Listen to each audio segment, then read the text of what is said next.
Welcome to episode 10, Just Off the Plate podcast. I am here with Armando and Lawrence. My name is Cody. How we doing? Doing good, man. It's a nice Tuesday night.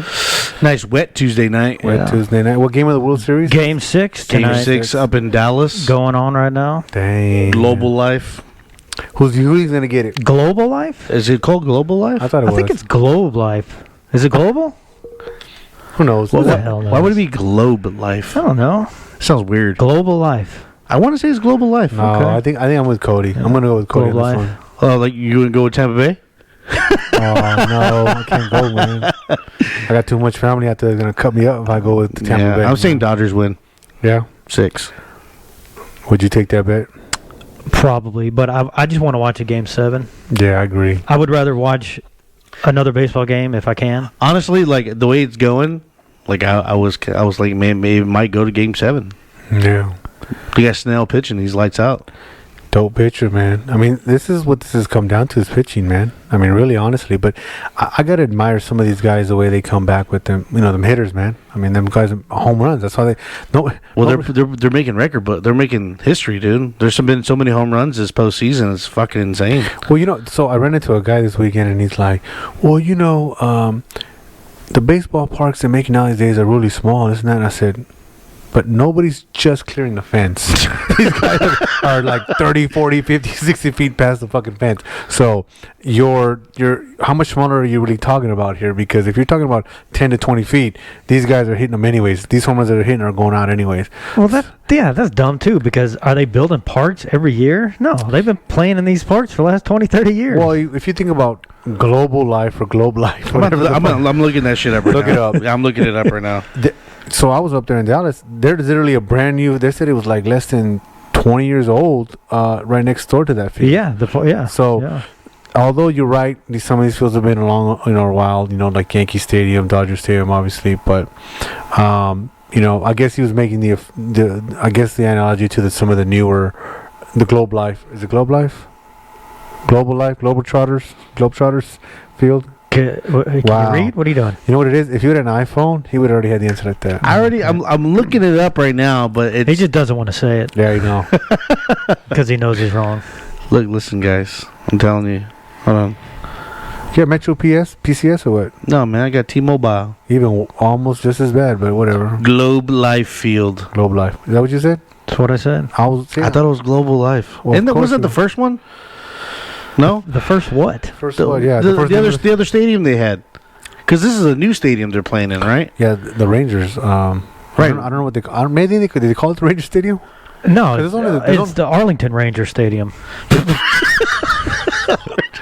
Well, there's only a few stadiums named after the actual teams, right? The Dodgers, Yankees, and Red Sox. No, it's Fenway Park. Yeah, so I'm saying there's not that many fields that are actually named after the baseball team. Usually it's named.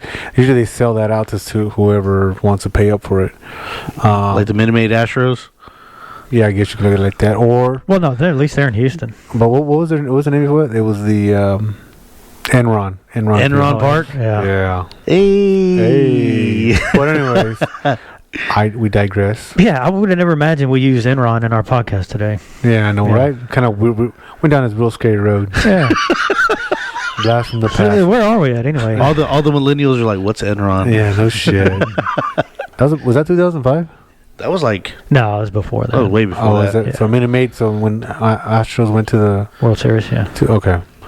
All right. So today, what we're going to jump into? We're going to go into HHL, or we're going to go into...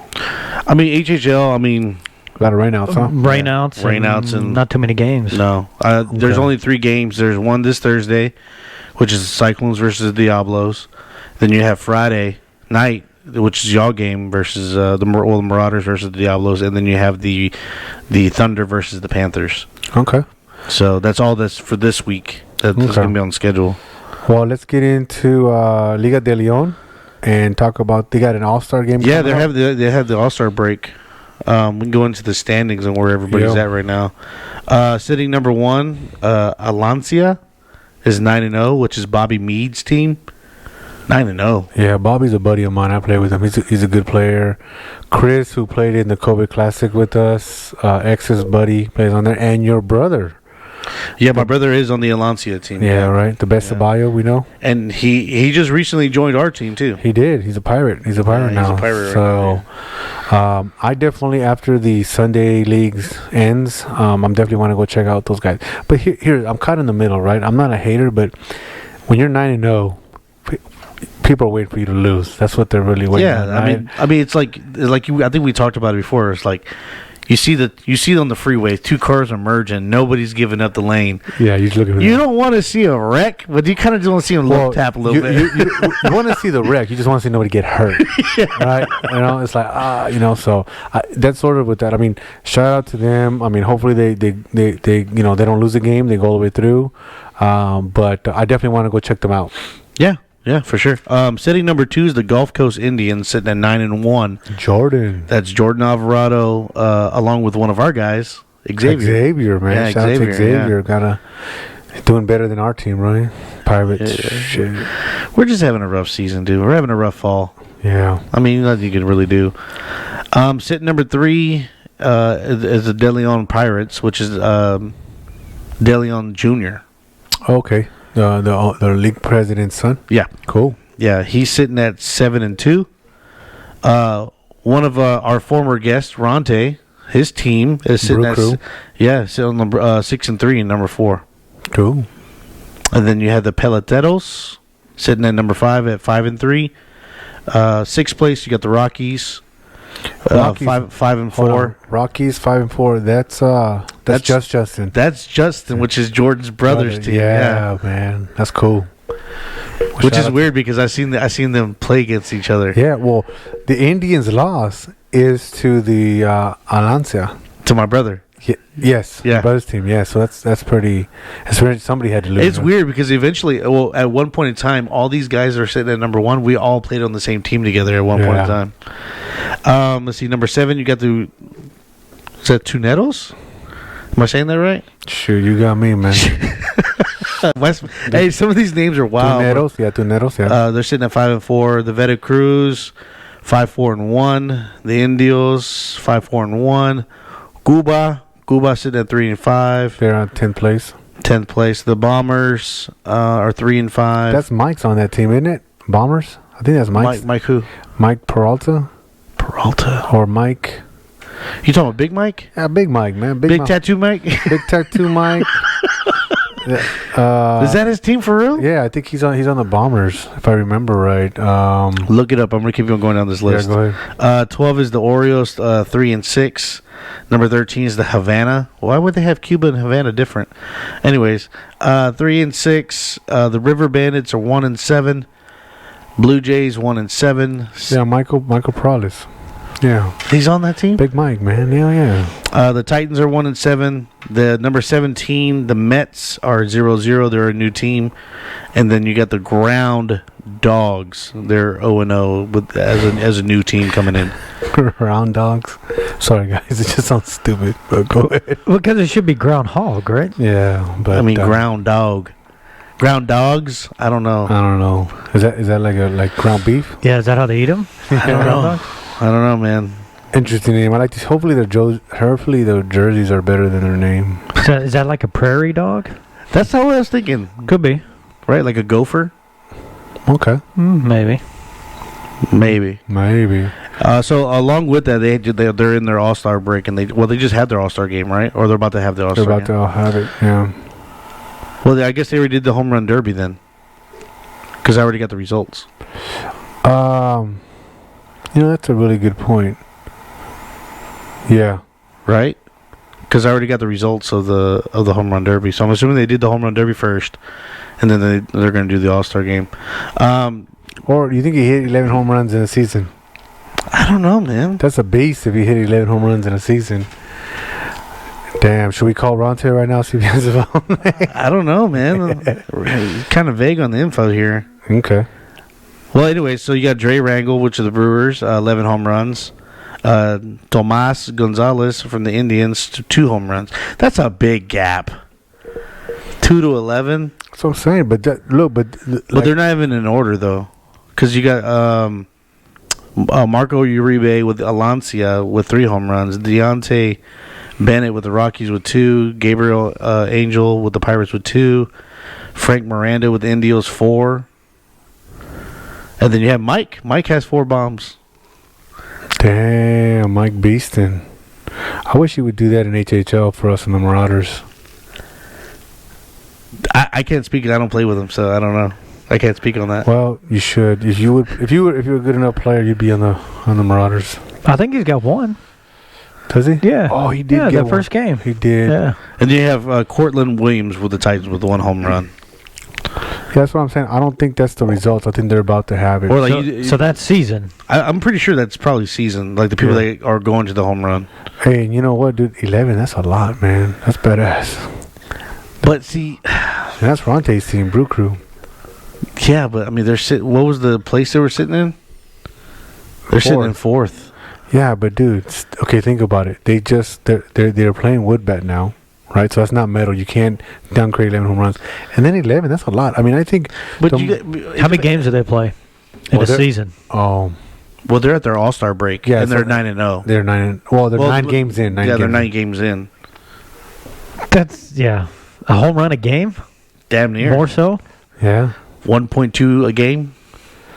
I'm telling you, Statistically, it's like 1.2 a game. man. If anybody can confirm that Dre Rangel did 11 home runs at the In midpoint. 9 games. Ronte, I need you to confirm that shit. You said the second place team was 9-1, 9-1. but the first place team is 9-0. Yep. Is that right? So that's what you said. Yeah, that's what I'm looking So at. That's so 10 one games. game. Well, that's only 9 for the first place guys. Yeah, that's true. Yeah, they might have got a rating out. That's mine would have been it because you got the third place team. So that's 10 games. The Brew Crew is, you said 6-4. Yep. So Yeah, that's almost a home run every game. 11 home runs in 10 games. that's a beast, man. Like you almost got to give him the Barry Bonds treatment, right? Walk him or something if he's in a crucial, or just let him at least do it. At least. I wonder if he's leading off and just getting the 1 home run, and then nobody else does anything.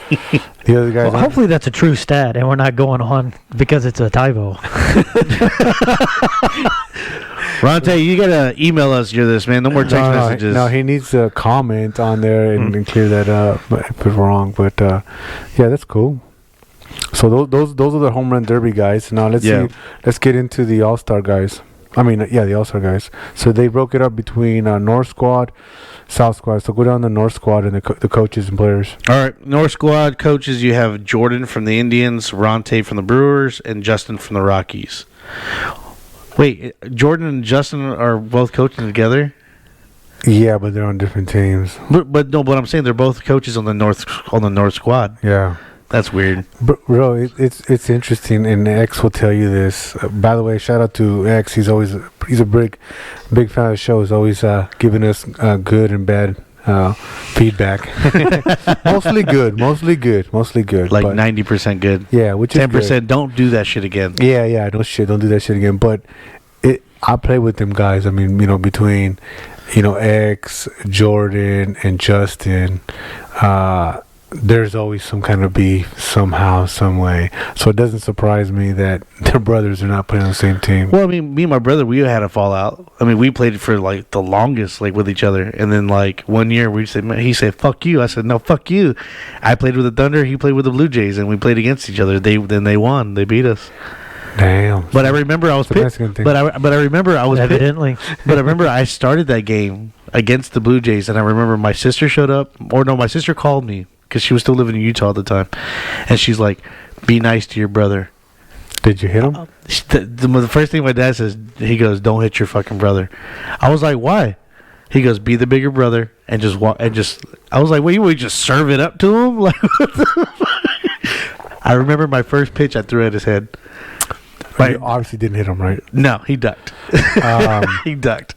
So what was the outcome of that? He looked at me, he smiled, and we had that understanding. Okay, all right, cool. And then I think I got him the ground out. Oh, cool, sweet. But then he went up on like the next at bat. Okay.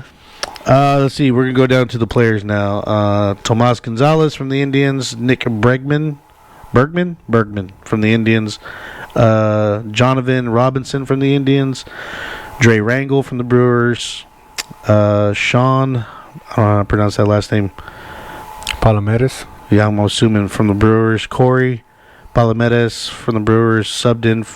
Sub for the River Bandits. How's that going to work? I'm not sure, but that's what it says.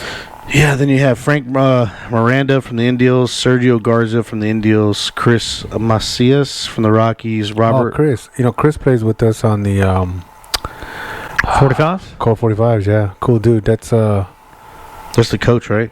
No, he's not the coach. Is he kind of like the ringleader? He was a third baseman. Oh, okay, yeah. Oh, I know Chris. I know his brother JJ, right? Slash pitcher, right? Yes, he's a good pitcher, man. But He's a good pitcher. his brother's JJ, right? Yes. Okay, funny story. Then Chris is the younger brother. Yes. So Chris got cool-headed. So Chris, Cool-headed. I remember Chris. We won a championship game with Veracruz, and he went streaking on the field. JJ. No, Chris did. No, I don't believe that shit. I believe that. There's JJ, because I think there's a picture of JJ. Is it J? I can't remember if it was JJ or Chris. JJ, look, Chris is chill. JJ's hot-headed, bro. JJ will fight you for no stupid reason. Like, that's not Toro JJ, is it? No, not at all. Not at all. No. These are Mexican League JJ. It's funny because so is JJ from Toros. I used to call him Old Man JJ because there was younger JJ, but Old Man JJ he played in the Mexican League. You probably know him. He's been around. You talking about JJ? Yeah. That's what I tried to say. Yeah. John, right? You know what? I just call him JJ, bro. I don't know what the fuck's his real name is. I know who you're talking about. Yeah. He's in our 2017 Hall of Champions picture. Yeah. Yeah, I know who you're talking about. I played with. That's how I got started in the Mexican League. With him? When they had the Yankees at Deleon. I was 13 when I joined that league. Yeah, he's a cool dude, man. No, we've been friends for a long time. Yeah, him. But there's little JJ, which is Chris's brother, and dude, he's. I play with both of them, man. They're a riot, man. I mean, all them guys is just they're cool dudes, man. Good players too. And then let's go down the list. You got Robert Aguilar from the Rockies, Isaiah Tonje from the Titans, and then Sean Paul from the Bombers for the North Squad for the All-Stars. Bombers? Wait. Mike didn't make it? Oh, bro. Mike, you didn't make it, bro? Come on, man. You're going to call out Mike right now? I got to call out Mike. Hell yeah. Mike, why didn't you make it, bro? You suck. I think he's in the home run derby. Yeah, but All-Star. Anybody makes home run derby, bro. South Squad. Who's in it? Let's see. Bobby Meade from the Alancia. You know what? Chris from the Alancia. I thought here's what's funny. I thought Chris ran that team, but Bobby does. And shout out to Bobby. Buddy of mine. We played on Texas Made, and good player, man. Good player, and he's been playing in the Mexican League for a while. My brother speaks good things about him, so yeah, that's all I really know of him. Yeah, and Chris is a good player too. Yeah, Chris is an awesome player. Yeah, I've known Chris for a while. He was supposed to come play with the Pirates, but he chumped out. So shots fired. Shots fired, man. He's supposed to come play with us. And then you have Richard DeLeon Jr. from the Pirates as the two coaches. Okay. And it seems that my list is a little short for the South Squad, but so far what they have is Marco Uribe, Vic Paludo, and Sergio Garza, all from the Alancia. Yeah, so what Ronte told me was they had a meeting because we talked about it. Hey, man, if you give me these names by Tuesday, we'll have it for the podcast. And he said that I think they meet on Mondays, but they got canceled. So these were the names he was able to pull. So Ronte, you keep giving me these standings. We'll keep throwing them on here because I think it's important to talk about all the leagues, not just the ones we actually play on. Drop them in the comment too. Yeah, drop them in the comment too. So, we'll see. We'll see how this goes. Hopefully, he'll give us the results of the game or something. And I don't know if they do MVPs or anything like that, but we'll keep watching. I mean, hopefully, Bobby's team, wins all the way. But it'll be interesting how they lose and who they lose to. So, well, from what I understand, it's one of those schedules where number 1 seed plays like the number 15 seed for half the season. They just kind of work their way up to the middle, and then it just flipped over. Now all the, what I'm saying? If that made sense. No idea, but I'll go with your emotions. No, but you know what I'm saying? It's like did he lose you, Cody? All the good teams play the low edge teams. See, he right? got a hand motion. He got it right. Right, all the highs, all the again, team. Cody? Oh my God! Inverted. Yeah, we were fucking inverted. We were inverted. What were y'all doing? What did he say? Was giving him the finger. Communicating. Communicating. Foreign relations. We were giving foreign Keeping up relations. with foreign relations. So what do you mean? Give him the bird. Terrible, bro. Fucking goose. Okay, well, so That's it, man. That's all I got. Good luck to those guys. I think they might be playing it. I guess this is on the break. They might be playing it this weekend, so that'll happen Sunday. So let's get into N.A.B.A. Yes, sir. You know, speaking of N.A.B.A., we will have the Houston president of N.A.B.A. joining us later. Oh, Yeah. yeah. Mr. Adam Berge. Berge, yeah. Don't Yeah. fuck that up, Lawrence. Don't say something stupid. I'll get kicked out of the league, all right? I ain't gonna say nothing, dude. I'm gonna be like, Stay quiet. Try to stay quiet as much as you can. I'm not the one that's nervous, okay? I don't know if that's baby oil or sweat coming off your head. Right?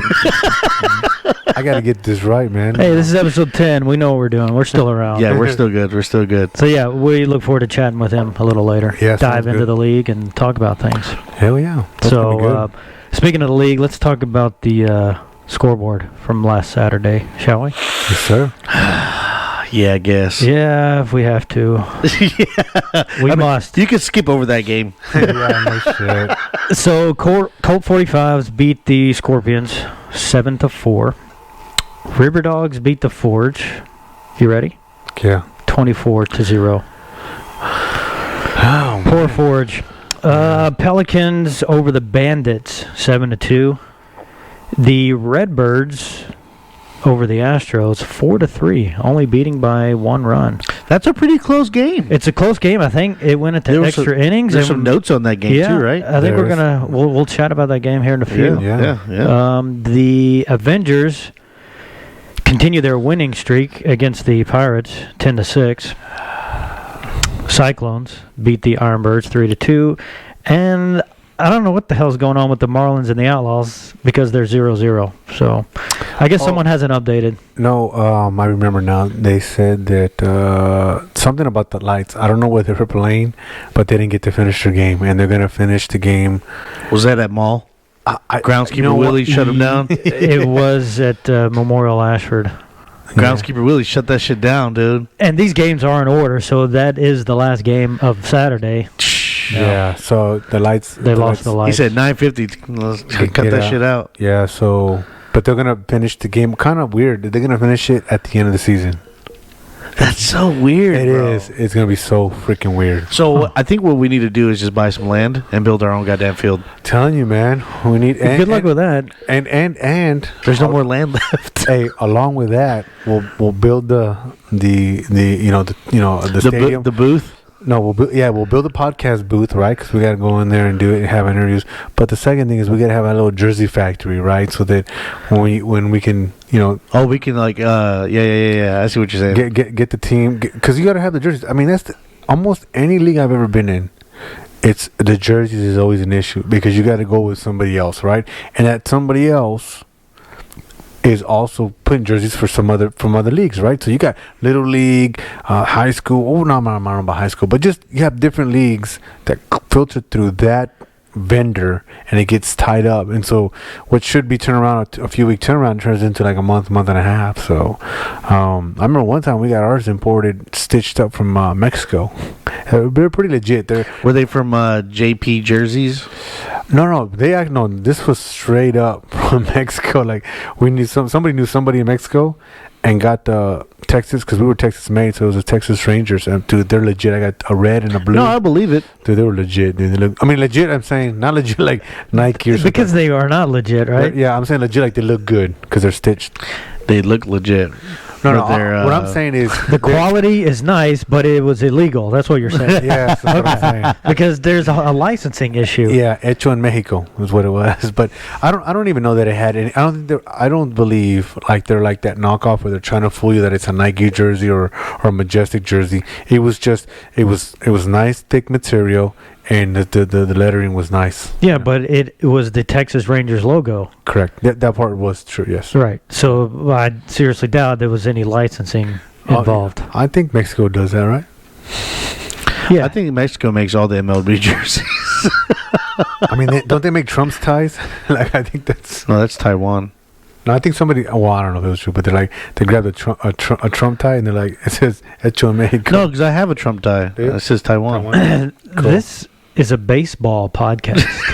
But it's also just off the plate, sir. So you're right. We don't discuss politics. 100%. We were politicians. definitely off the plate on that one. Oh, yeah. That was not just off the plate. That was way off the plate. That's a ball for sure. You're not in the ballpark. Yeah. No shit. I agree with you. No We're in the politics. parking lot. That's right. We're tailgating right now. Definitely not talking politics. But So let's get back on the N.A.B.A. Redbirds and Astros game. So what? I wasn't there. I heard about it. I didn't hear about it. so, From what I understand, it was a tie game. We going into extra innings. We have the California rule: a guy starting at second. All right. 1 out, 1 strike, 1 ball. Okay. That's I don't California remember that. Okay. Yeah, that's California rule. All right. You put a guy at second. You got 1 out. Okay. one That's out. what we did. Yeah, in 1 the out. Redbirds Yeah, we game. didn't have that many of those. So, but that's Yeah. what the California rule is. As a batter goes out, it's the last batted out. Let's put a little asterisk on that. Last batted out, It goes on second. Goes on second. You start off with 1 out. Every batter after that is 1 strike, 1 ball. Every batter. In this specific game, the controversy was the last batted out was, I think, either a pitcher or a catcher. Okay, so it's in our league, or usually the understanding that we have in N.A.B.A. Saturday is anytime pitcher and catcher can run. Okay, you can have somebody run for them. A courtesy runner. Courtesy runner, and it's Correct. usually the last batted out. So, of course, hey, well, that's, I'm not going to run my pitcher or my catcher, so let me get the next one out.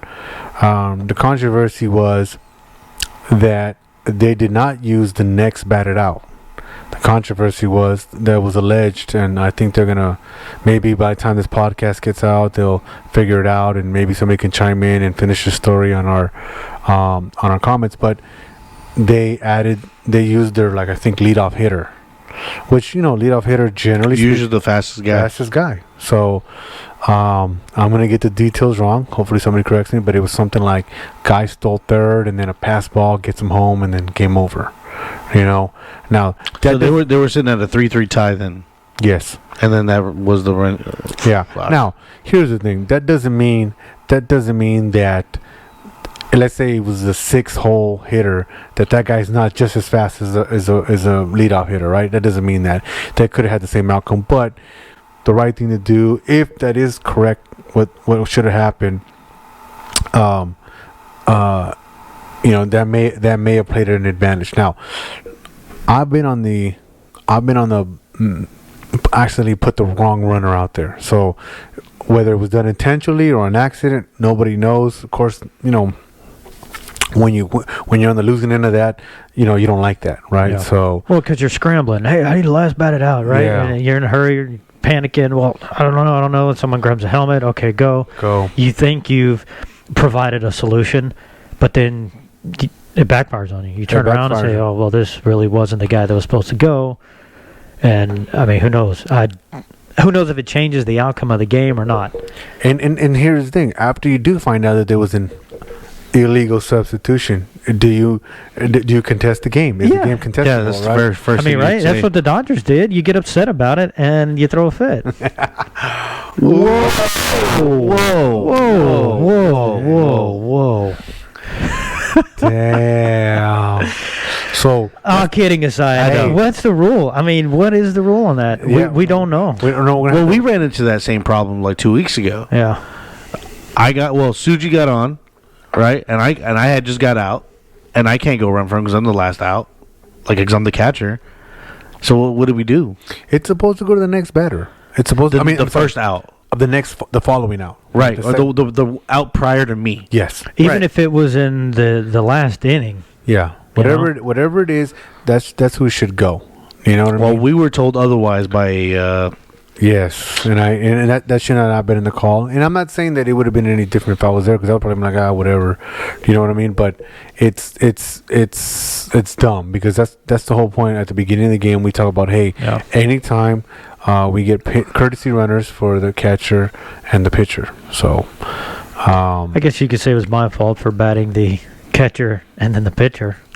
Well, you know what's funny is like you don't think about that, right? You don't. Like you're trying to create a good lineup, with some depth, and you're like, now I got a problem. I got a base runner, your two biggest bats are your pitcher and your catcher.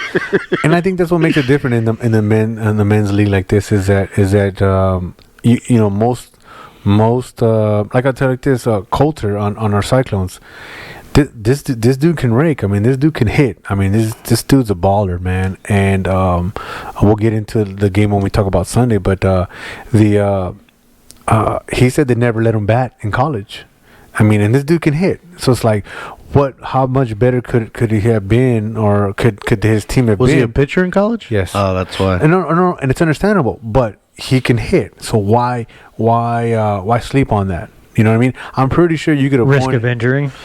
I get that, and that's what they play on the MLB. That's why nobody likes, that's why people like the DH, stuff like that. So,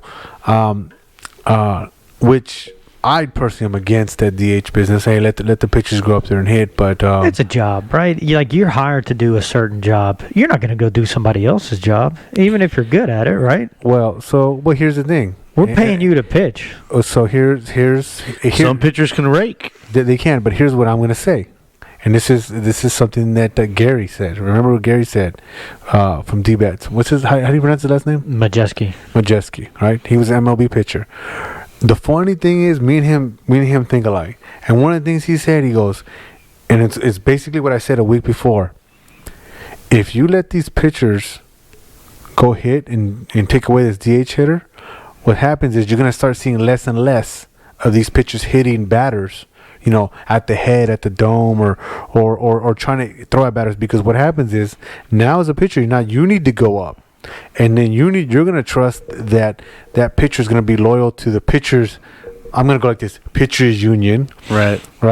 Or is he going to be loyal to his team, and he may throw at you, right? So, but because, and what's good is that Gary backed me up on this is that because pitchers don't have to go up there. Now they feel like they can throw with no consequences. Yeah, with no consequences. And when he said repercussions. And when he said that, I was like, see, that's why I would say what I say. We gotta get Gary on the podcast. Oh, we're gonna have to, man. Gary. But the National League, they've been hitting for a long time. Yeah, right? Yeah, and I said this before. I don't follow baseball that closely to know which one. You can correct me, Cody. Which one did the DH? American League. Okay, so I guarantee you, there's more players hit by pitchers in the American League if you looked at a StatCast than there is in the National. Why? Because they had a DH. So that'd be an interesting stat to pull up. Yeah, no doubt. And it just my theory would say that's the case. Because again, if I got to go up there. And I just threw at their best hitter. What do you think that pitcher's going to do? What do you think that manager's going to tell him? Throw at that pitcher. And so hey, you don't want to get thrown at. So then you're gonna be like, nah. I feel like we've discussed this a little bit. But so here's the thing: your pitcher's usually your 9-hole guy, right? You don't want to put the 9-hole guy on base. I mean, maybe if you're blowing him out. In MLB, yes, but like in our situation, sometimes your pitcher is your 4-hole hitter. Sometimes your pitcher is. Oh well, you're talking about MLB though. Yes. Okay. Yes. Yeah. No, of course. But here's the thing: because these guys are not trained to hit or don't hit during college. That's why when they get to those leagues, they look like little leaguers trying to swing a bat. I mean, I couldn't imagine a pitcher going against somebody like. Well, some of them do, but some of them like don't. Walker Buehler, man, throwing 101, 102. Well, you know how stupid I would look. Oh yeah, but look at Bumgarner. Didn't Bumgarner rake? Yeah, but who against who? I don't remember, but he still raked. But against an MLB pitcher, that's who. That's true. Yeah, that's true. You know what I mean? True. Yeah. You look at Zach Greinke. I mean, he's great with a bat. Yeah. So I mean, I'm saying, some of these guys, you're sleeping on some good hitters, and of course, MLB, you're not paid like you said, you paid to do a job. You're not paid to do that. But now, can they put a pitcher in as a DH, like if they wanted to? Who the hell knows? If you want to keep your job, no. You're not going to do that.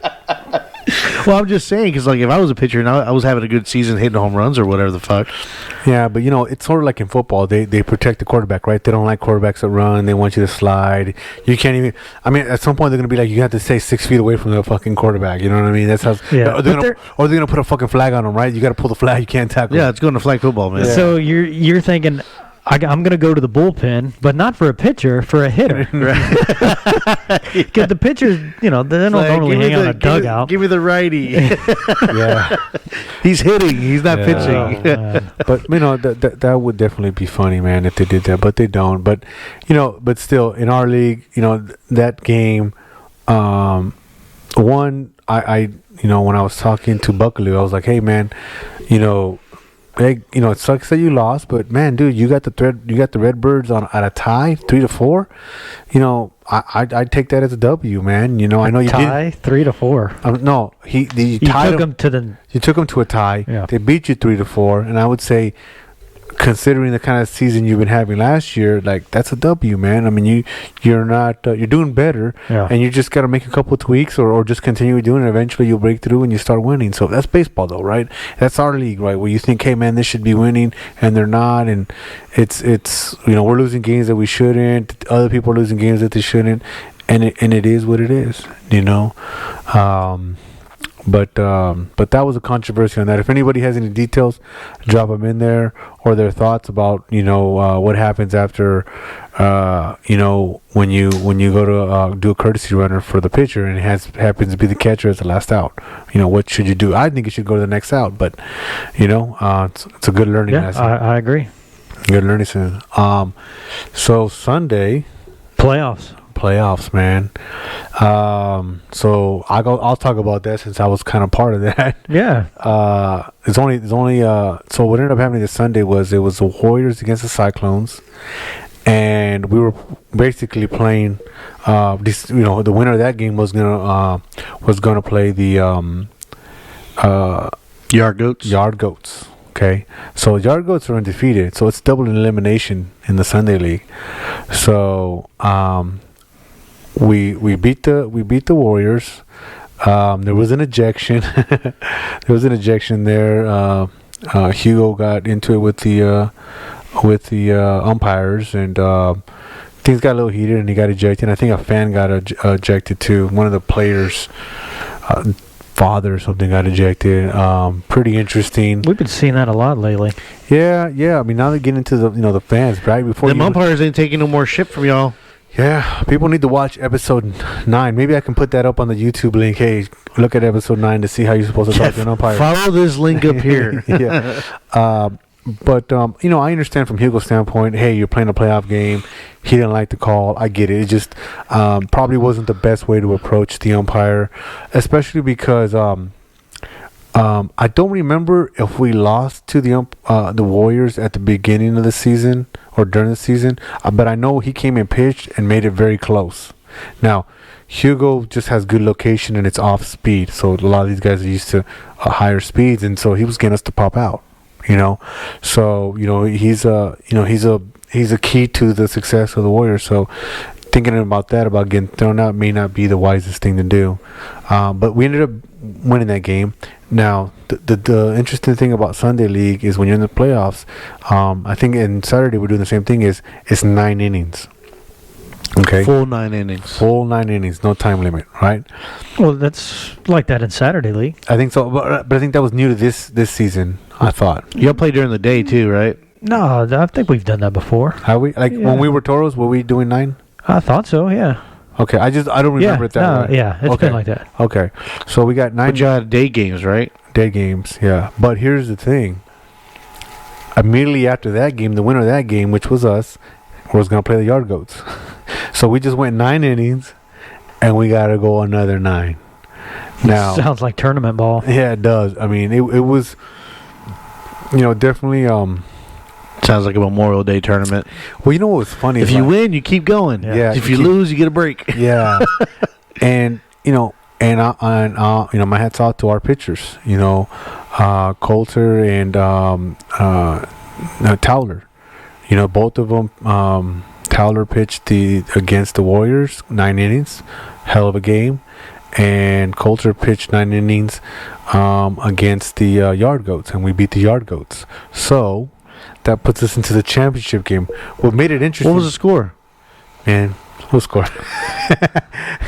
The first game, Cyclones and Warriors. The Cyclones won, of course, like you said, 9-2. 9-2. Second game, 9-6. Cyclones over the Yard Goats. I'm gonna tell you something. That was a great game. Here's what made it. Because during the season, or the last game, that's the last time we played the Yard Goats, they smoked us 8-0. You know what I mean? And so you coming in, you're like, okay, we gotta go through the Yard Goats, and solid team, man, solid team. I mean, they hit the ball, but I mean, I'll give it up to my my teammates. I mean, you know, the pitching was well, and we had 2 bombs. You know, we had 2 bombs in that game, and so that our hitting was on point. You know, he had a couple errors. I had 2, and we had I think turned 4 double plays. I was part of 2 of them. But it was a great game, and if they would have won, they would have been champions. So it was like, it was the championship game, but it wasn't. It's like, if they win, it's the championship. It was like game 1 of 2. Yeah, but it's like, if they win, they're the champions, and that's the championship game. If they lose, then we still got to play them next week. So for sure, next week, next Sunday, I think it's at 1:00 or that. We'll post it up on our IG, on the IG, but it's gonna be that's gonna be the championship game Sunday. So do we got to go to that game, Cody? We don't have to go to that game, right? No, he's doing well, evidently, in Sunday League. So, no, go ahead. Okay. Yeah. I'm doing okay. Now, Saturday, and a different story. Yeah, I know, man. It's terrible, bro. It's terrible. But well, that's all of us. I mean, yeah. But you know what's funny, man, and this is something that I think you guys hear, and even, you know, some of the listeners. It's like I took a grounder. I was doing a backhand, and it cut in on Saturday's game, and it hit me just above my ankle, right? And that hurts. So I'm like kind of walking kind of funny. Then during the warm-ups, I got jammed on my finger. So like that turned purple right away. And I think I got hit again on that Sunday. And it's like, I'm ready to do it again next Saturday and Sunday. You know what I mean? And it's just, I love it. But I mean, I played 3 games, 1 Saturday, 2 on Sunday. But by Sunday, man, I was beat, man. I was just like, I mean, and here's the thing. It was an 11 o'clock game. I usually eat lunch at 12. So I didn't eat nothing. I bought granolas for the team. We all had granola bars. Did you ever get a granola on the Pirates team? No. Well, hold on. That was Stuart. Stuart said, "Hey man, can you go pick up some granolas?" So that I'm gonna give that to Stuart. All right, hey Armando, next Saturday. Not this Saturday because I won't be there, but next Saturday, pick up some granolas for the team. Some trail mix. Well, first off, we were playing a doubleheader. So I said, "Hey, you know, of course we need something." So we ate that, and after that game, man, I was just beat, man. I was like tired, but it was fun, man. I'm glad we won. I mean, it would have been all for nothing if we would have lost. So, where y'all playing at next Sunday? I'm Memorial Ashford. I think it's at 1:00 if I remember right. I got you here. Do you? Maybe we can go. Yeah, 1:00. Yeah, 1:00 Memorial Ashford. So that's maybe we can go to your favorite restaurant for your celebration. Well, you know what's funny? Stuart goes, "Hey man, hey everybody, win or lose, we're going to Twin Peaks. I'm on the spot, right?" and dude, by the end of the game, my head started thinking about Freddy's Burgers. So he goes, I don't know, because Freddy Burgers is down the street from there. Sure. And hey, Stuart's like, "Hey man, we're gonna go eat." And I was like, "Hey bro, I just want to get my burger and I want to go watch the Dodgers game." He goes, "Well, I'm pretty sure they got the Dodgers game." I said, "But dude, I'm fucking tired. I just want to take my burger and my ice cream, go home, get fat, and watch the Dodgers game. That's it." Like, I might even get in the hot tub. I said, I might even just do that because I'm just that tired. So but it's one of those things where it felt good because we won.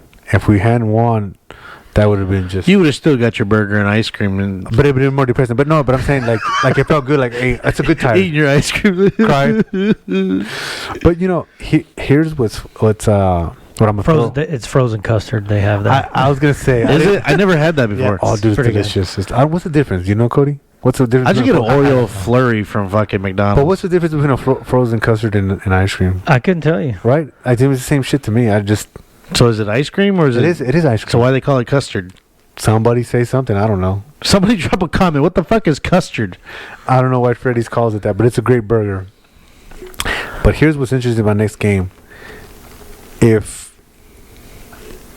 the Cyclones win this Sunday, Stewart would have won Saturday League Championship and Sunday League Championship, right? That's that I don't want to see nobody get hurt, the car crash thing. But here's the thing. The Yard Goats are going on the three-peat. So it's going to be interesting. I think if you want to look at it, it's to me it's N.A.B.A. history, right? How you look at it. You got to I don't think any team, when I was looking at the Hall of Fame Hall of Champions, that anybody has a three-peat. So the Yard Goats would be the first team to have a three-peat. But then you also have this other asterisk where you got a manager that has a winning team on Saturday and a winning team on Sunday.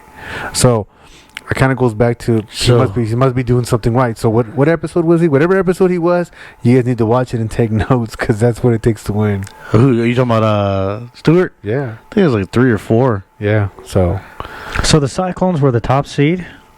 No, I think we were. I'm looking at the records, and it says 12-7, and the Yard Goats say 10-8. I think we were third. Let's just give them. I don't. Maybe that includes. You know what? That probably includes playoffs. Yeah, because you played one more game than they. Okay, that makes sense. I think so, because that's the only bad part about what happens on the website is when we go into playoffs, it continues. Yeah, it doesn't separate it. It doesn't separate it, because all of a sudden now you might have finished the season as the best most RBIs, right?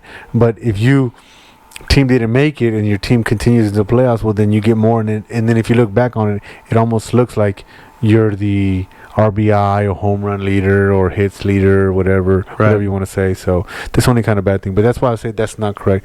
Stewart can chime in if he wants. He's stat guy, so he'll probably say what we were. But all I know is a little bit harder road for us to get through this thing.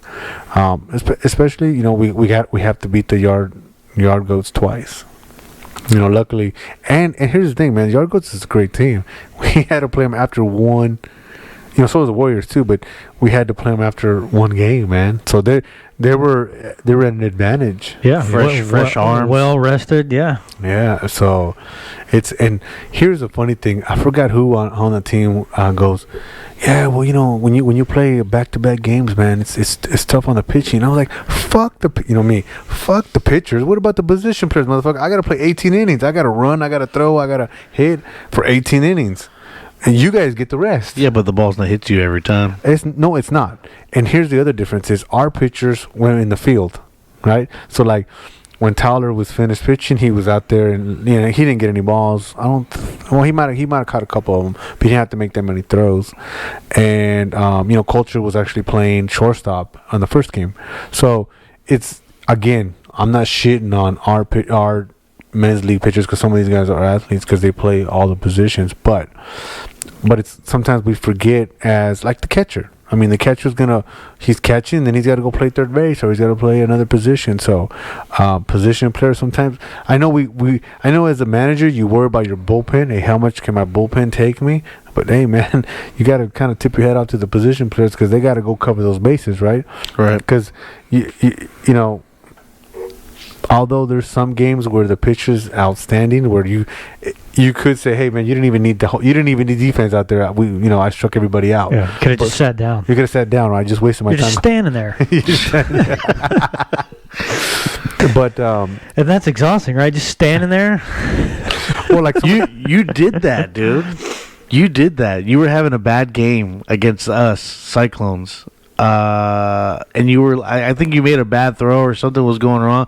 You were literally squatting at short. Like, oh, dude, I you know what? Like, I get mad because I know what I'm capable of, and when I make these stupid errors, it gets me. And I know you're supposed to have short-term memory. You're supposed to forget about it. Hey, forget about the great play, forget about the bad play. But you just get mad, and it was a bad game. That Cyclones game against you guys, that was bad. I mean, we still lost, but I mean, but you just get mad at yourself. Mm-hmm. It's like, man, it is what it is. But it was a good weekend for N.A.B.A., man. So. Hopefully we come out with a W. That's what I'm hoping for. So we're finishing up the Sunday League. Yep. right? Next week Is be the last game. So what happens to all those studs out there? Some of them might come to Saturday, man. You might see paper game players, the ones that want to play. So we'll see. We'll see how it goes. But generally speaking, those Sunday League is always done one season. That's just the way. That's the way that league is set up. Doesn't mean it can't change down the line where they start mimicking us, where we're doing fall and summer. But generally speaking, they just do one. Now there's some players that do want to play Saturday, but other players they don't. But like Tim Jones, and I've seen Sunday guys come over there and go, "Oh man, I'm gonna rake over here," and you know what? They don't do shit. They don't do shit. I'm just gonna be honest. Others do, right? Others do. I mean, you had a few guys, that come in and beast, but some of these guys, you come over and you're like, I thought Sunday League was it. Here, you know what drives me crazy as an amateur baseball player? When you see a guy throwing 60, oh, look at that guy, he's slow. And what happens? That guy beats you because you're popping up. Mm-hmm. You know what I mean? You're popping up. And I was like, say that same sentence after the game is done, after you just beat that team 12-0 or something like that, okay? But don't say it before the game and then lose the fucking game, because I value effective pitchers, and sometimes the slow pitchers are effective, Especially if they're all around the strike zone. I imagine Sunday League pitchers, they're going to pound the strike zone, right?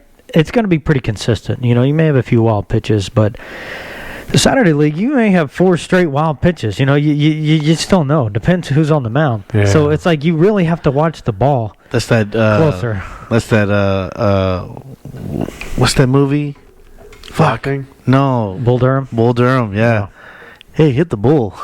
You just never know. Yeah, I agree. So you're not really dealing with a consistent strike zone, with the ball that's consistently getting there, I don't know, 80, 85, Yeah, I mean, these guys do throw, man. Oh, you know what? We should probably tell Adam to add a speedometer. Let us know how. A radar? Yeah, a little radar gun out there. Do you know how many guys will blow out their arm because they're trying to get trying to bust it? Yeah. They're gonna blow out their arm. Somebody's gonna be like, "Hey, you need 3 digits instead of the 2." Yeah, I'm about to hit 100, but no, it's but yeah, maybe you're right. Maybe he does throw, a radar gun out there, or not a radar gun, but whatever radar display. It's gonna say slider, but wannabe slider. Oh man, pitch types and all. Yeah. Well, that was interesting when I was at Globe Life. Globe Life, right? That's right. They had the because I'm used to just the standard, right? Hey, 98 miles an hour or whatever, right? And then they had, of course, the type of pitch it was, but now they even got the pitcher, the negative vertical, yeah, and positive vertical, and negative and positive horizontal. And then they got the extra. But if people just go and they don't know how to fucking read that, they don't. No, of course. But to me, it was. I would appreciate it more if they would have showed, hey, did it land in the strike zone? Like, was the umpire right?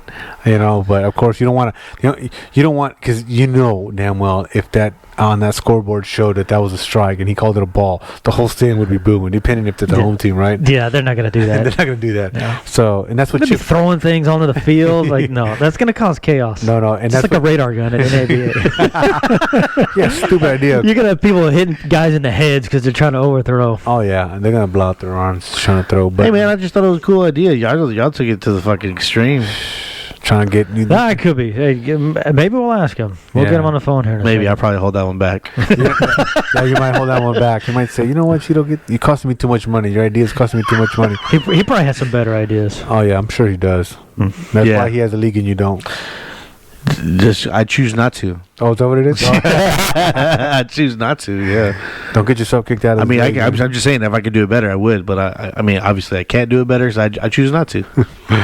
I think it chooses for you.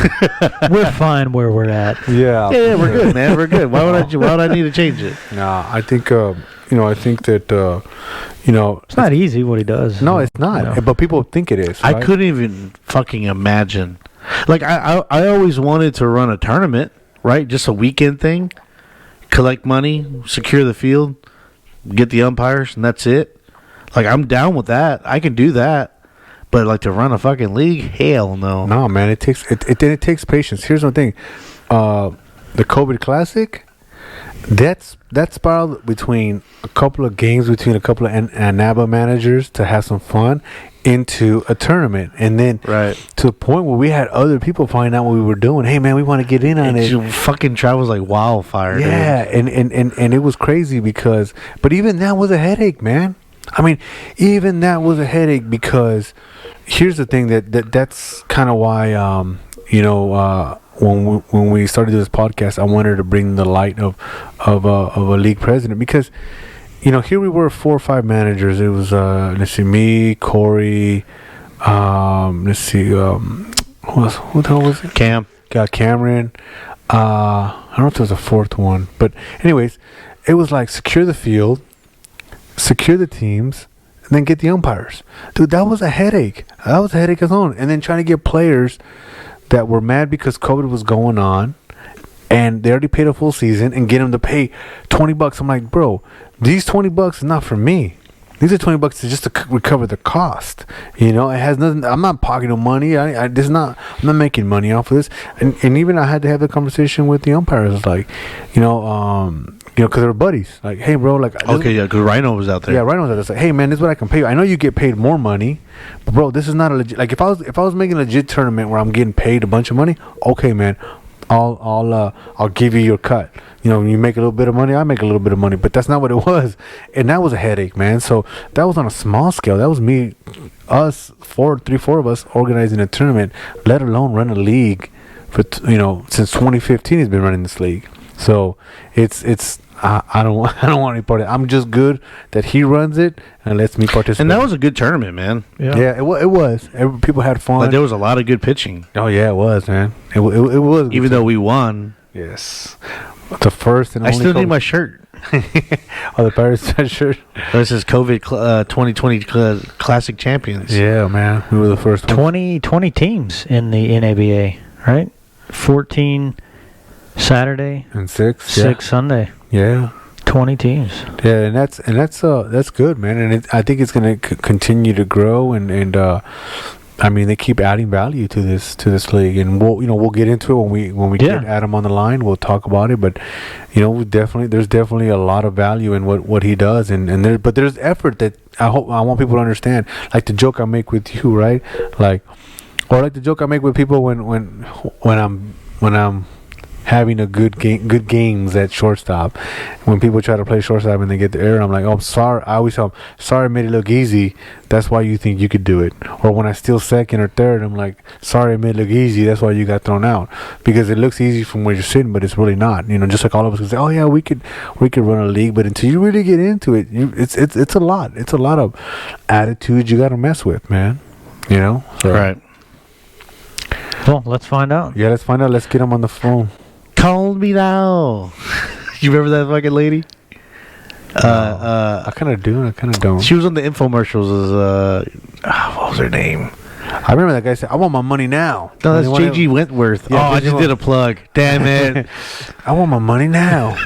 Anyway, let's not keep him winning. Let's not keep him winning. Yeah, it's getting late. All right. Let's get him on. All right. On the line now, your Houston N.A.B.A president, Adam Berge. Adam, welcome to the show. Welcome to the show, man. Thanks, guys. Thanks for having me. Yeah. Thanks for joining us. We've been wanting to get you on, but we've been waiting for our 10th episode, and here it is. Yeah, here it is. Is this the final episode? I hope not. It's the season finale. I meant at the season. Yeah, I was gonna say. Oh man, no, but we kind of actually talked about that. Like, hey, should we do seasons? What do we do after baseball season ends? So I don't know yet. We haven't decided yet, but. Maybe we should take a couple weeks off. We could. I mean, it's good to be. Seems like we don't in baseball, but maybe with this. Yeah, I agree. Especially from summer to fall, that was a back to back. Yeah, no break. But it's 2020. What are you gonna do? That's Adam's fault. Especially for the Redbirds and the Marlins, they never had a break. Yeah, exactly. Yeah. They were just going right at it, man. Have they made that game up yet? No, they're gonna. No, not yet. At the end of the season. Okay. Yeah, we're gonna wait and do that. I think it's December or November. December. Yeah. December 6th. They're gonna play it on a Sunday. Oh, interesting. Wow. I noticed that there was a Sunday game by a Saturday league, 2 Saturday league teams. Maybe that was a rain out or something.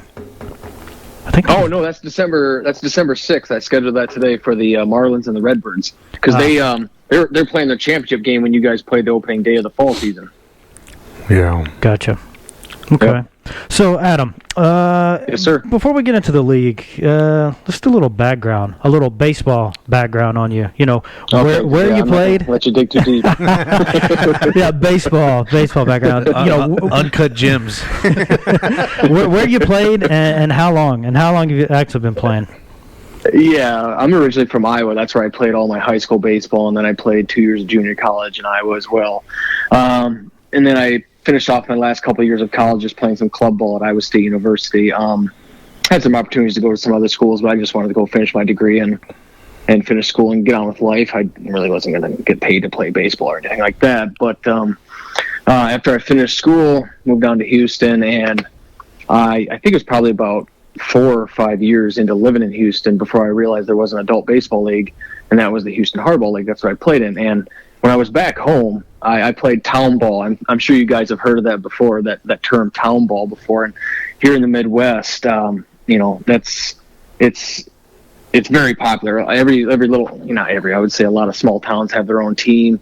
They use the local high school field. You know, bigger mid-sized cities have teams. It's not like here in Houston where you have one big city and a bunch of teams. It's this little town has a team and this little town has a team, and they're all competitive. They're all organized, and from the age of 18 and up, you can play in those leagues. And that's what I did in the summers between college ball, and then eventually when I got down to here in Houston, I just jumped into the hardball league. I was looking around on Google just to find a league to play in, and that's where I played for 3 years before starting the N.A.B.A.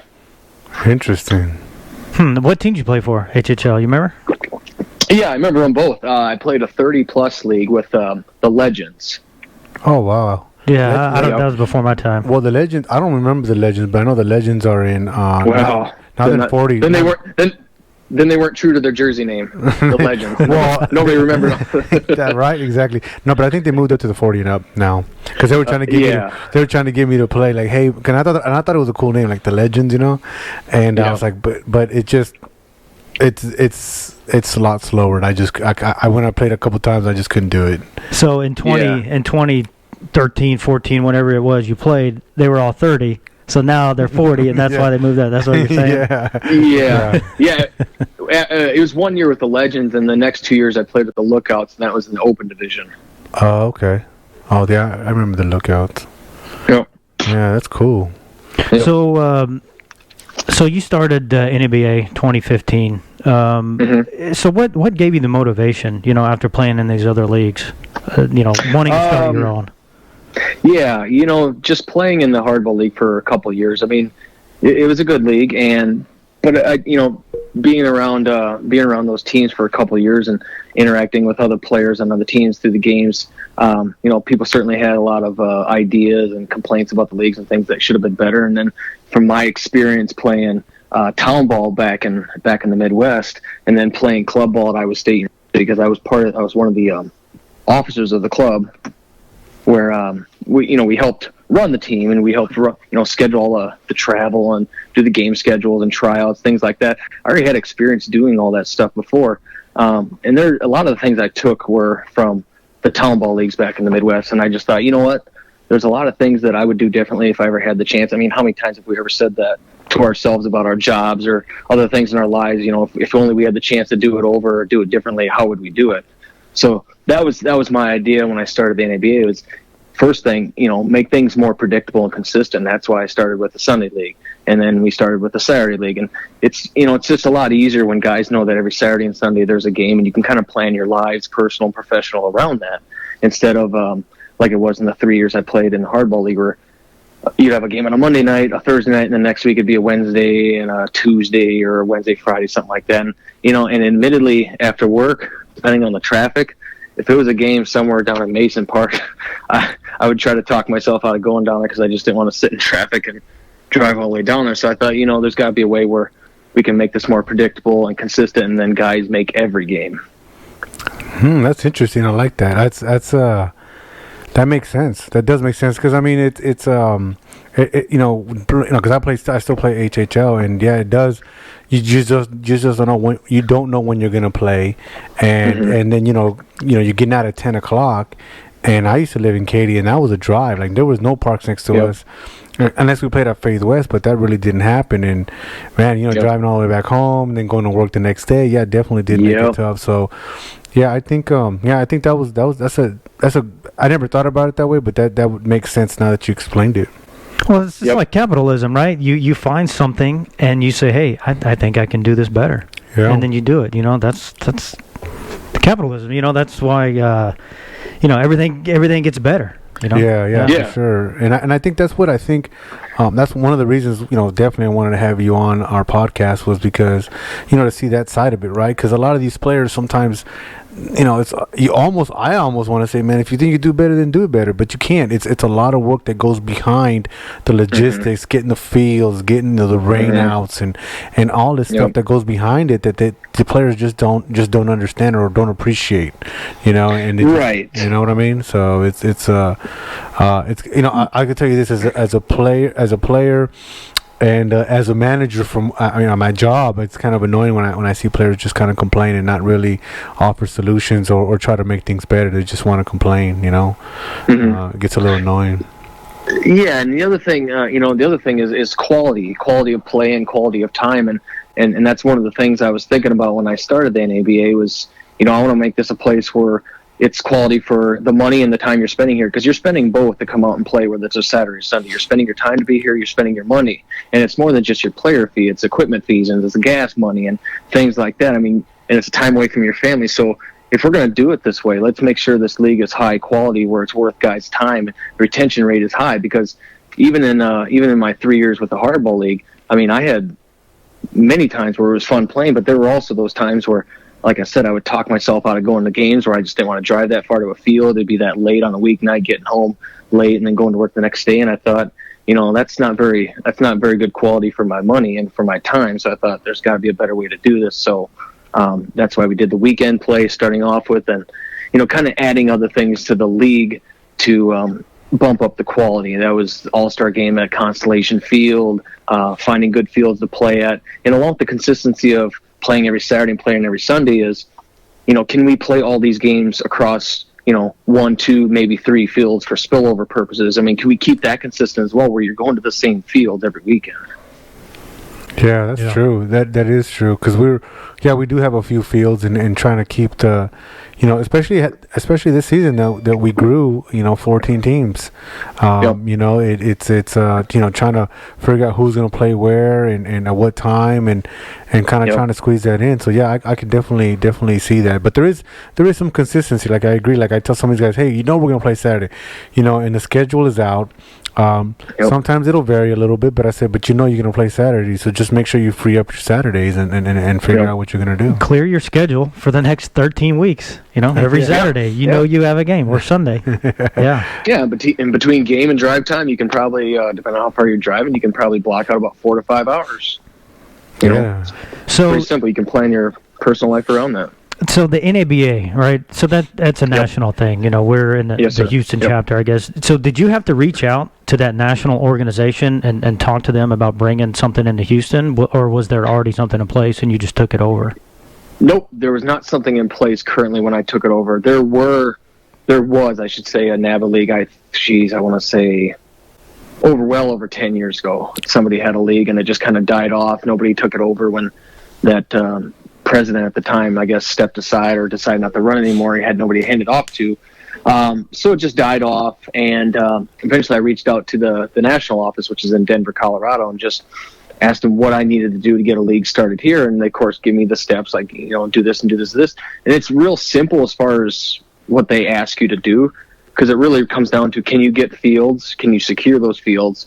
And then can you get players to come out, as far as tryouts, advertising by starting up a website, getting the word out through social media, things like that? Can you build up an audience base, and can you get people to come out and build teams? And that's kind of where it started from there. But the most important thing is you need fields first, and then working with an umpire association, because you're going to need officials to call those games. And then after that, the rest of the stuff is pretty easy as far as equipment and things like that. Yeah, I imagine that's a huge motivation for you. You know, you're already thinking, hey, I love this game. What can I do? And I see that there is no N.A.B.A. in Houston. And here is a perfect opportunity for me to open up something and get it rolling the way I want to do it. Did they help you secure fields, or was that just on your own? Is that you? No, that's all me. That's cool. that's every league. That's every league president in any city that has a N.A.B.A. league, or I don't know how things work with the M.A.B.L. or M.S.B.L., but I imagine it's probably a same business model where you have to secure the fields on your own. The national associations are good for about three things. One, national tournaments, if that's your thing, if you want to go to those national tournaments at the Florida, California, Arizona, things like that. Those are good for that. Two, having national name recognition, if that helps. Maybe it did help having a N.A.B.A. league in the past, 10 plus years ago. Maybe when it started up again in 2015, people thought, okay, well, I'm familiar with N.A.B.A. I had a good time, I had good quality of play, things like that, and I wanted to come back and play again. I'm not sure, but they also help with something that I guess maybe a lot of guys don't think about, which is liability coverage. In case anything were to happen legally, you have a national organization to back you. Interesting. Didn't know that. I guarantee you 90% of the players didn't know that until now. Right. No, yeah. They don't think about that. And if you're running a business, you need to have legal protection just in case if somebody got seriously injured in a game, or part of a facility was damaged or vandalized, something like that. I mean, that's what that national organization is for. Oh yeah, I'm quite aware of that, Adam. Yeah. I had to go through the insurance. Because I got injured. That was me. That was the collarbone guy. Yep, I remember that. Yep, I remember that. That was like 3 years ago. It was the December 2017. Yeah, it was 2 days before Christmas. Yeah, I had to take it. I remember taking it to the hospital. Armando drove me to the hospital. I said, I'm not taking an ambulance. He drove my truck with me in it to the hospital. Yeah. That was interesting. Yeah. Yeah. So they do have your back. That is a great thing. So Santa brought you a nice big insurance medical bill then. Yeah, for sure. Which N.A.B.A. helped me out with. So, yeah, they do. Yeah, and that's what that coverage is for. It's a secondary insurance after your personal private insurance, commercial insurance caps out. So if yours craps out at like $3,000 and your medical bills are $5,000, they cover the other two. Yeah, no, that's definitely good, and I'm glad you brought up the liability insurance, and it's interesting that Cody, because I was there, and so for the players out there, that might get hurt, that's another thing of why when you play with a national organization, it makes sense. And I think the other thing too is when you're tied to a national organization, like if you decide to move, you're gonna look for that league. Like, hey, I played a N.A.B.A. here, I'm moving to, let's say Las Vegas, and let me go look for a N.A.B.A. in Las Vegas, and so you kind of go and know where they came from and what they stand for, and of course everybody's a little different, but it's still there's a reputation there that they have. Yep. Do they check on you? Like, do they say, hey, how things going over there, or anything like that? Or a couple times a year they check in just to see how things are going, but really no, it's pretty hands off. As long as you're running a good business. I mean, there's royalty fees that we have to kick back. Every N.A.B.A. league has to, and every MSBL, M.A.B.L. league has to kick back as well. It's like membership fees, royalty fees, whatever you want to call it. But other than that, yeah, they just kind of let you run the business. That's awesome, man. I think that's definitely an interesting story behind that. Man, I didn't even know that. Yep. So when you started, 4 teams, Sunday League, right? You got actually, we were a little crazier in 2015. We actually started off playing every Saturday and Sunday. We played Saturday and Sunday, back-to-back days for probably about 3 or 4 months. Really? So how many games is that? Yeah. What was that? How many games is that? Oh, God, we only played maybe like 15, 16. But you got them done in a hurry. Oh, we got them done in a hurry. I mean, we had a couple rainouts, but we would play Saturday and you come back and play Sunday. So we would play 2 time slots of like 12 and 3. So if you played 12 o'clock on Saturday, you'd play 3 o'clock on Sunday. Just that way you just had a little 3 more hours before your last game. For a 24-hour stretch. But that's how we would do it. We'd play every Saturday and Sunday, and we did that for, like I said, about 3 to 4 months in the first season. Then we started the fall season, did the same thing, Saturdays and Sundays, and I don't know, I think it was maybe about 12 games. And then year 2, we started to add a couple more teams, and then guys started saying, let's just pick one day or another, because it was really eating up a lot of people's weekends, and personally it did mine as well. So that's how we settled on Sunday for the next 2 years, 16 and 17, and then the Saturday League started in just like fall of 17, I want to say. Yeah. So how did that idea come about? I mean, did you have a lot of guys wanting to play, that couldn't meet the competition level, or you just didn't have room for in the Sunday League? No, there's plenty of room in the Sunday League. It's just there was a lot of guys that were coming to tryouts that were not getting picked by the Sunday teams. But then it also came down to field issues as well, because at the time I was only using Memorial Ashford for Sundays, and then we would play some games up at Shield. But Saturdays were wide open at Mall, and I remember looking at the availability at the city of Houston, like Anderson Park and McGregor in the fall, and then you look at Schwartz and Mason, and all those fields are wide open on Saturdays. And I thought, well, holy shit! I mean, you got fields wide open here. If we can get some players interested in some teams, I mean, we can start up a whole new league, and there's field availability, because when it comes to weeknights, there's not a lot of options. City parks, that's about it. Yeah, city parks, and that's it. And HHL's got them booked up, and you're not going to find too many other fields for weeknights. So I thought, well, let's give it a try for the Saturday League and see if we can find a spot for these guys that aren't getting picked on Sunday League. So that's how it started. So I remember emailing a lot of those guys and texting them and just reaching back out to them and saying, hey, I'm thinking of starting up a Saturday League. Are you guys interested in playing if I can get this going? And well, obviously a lot of guys were interested, and eventually that's kind of how we got to the point where about 65 guys signed up. I think I remember setting up a registration link where you paid your player fee. It was like the first 65 guys. Anybody can pay. And then we just put you on teams of 15. And that's how we got the first 4 teams. Yeah, I remember that, because that's when we started. We played the first season in 2017, this Saturday, which we won the championship, by the way. And so did Cyclones. I looked that up, too, on the Hall of Champions. Adam had the first championship, too. Yeah. So this is a champions reunion right here is what this is. But that's incredible. You go from just signing up to getting put on a team to 65 guys at a tryout, and it's super competitive now. Even the Saturdays. I mean, you got to be impressed with that kind of growth. I mean, Yeah, I'm happy with it. I really am. It's I didn't have a set number of teams in mind when I started this in 2015. I wanted a good league that was competitive, well run, organized, that where myself and everybody else could have fun. You just want to surround yourself with other guys that love to play baseball and want to be out there for all the right reasons and have fun. And it just grew from there in the Sunday League, and then of course the Saturday League started, and that just kept growing and growing, and more guys are coming to tryouts. And when more guys come to tryouts and player enrollment grows and teams grow and retention is high, because I think our retention is somewhere around 80%, 85%, something like that. So a lot of the same players are coming back season after season, which means they like being here. So I like that. I appreciate that. Guys like being in this league.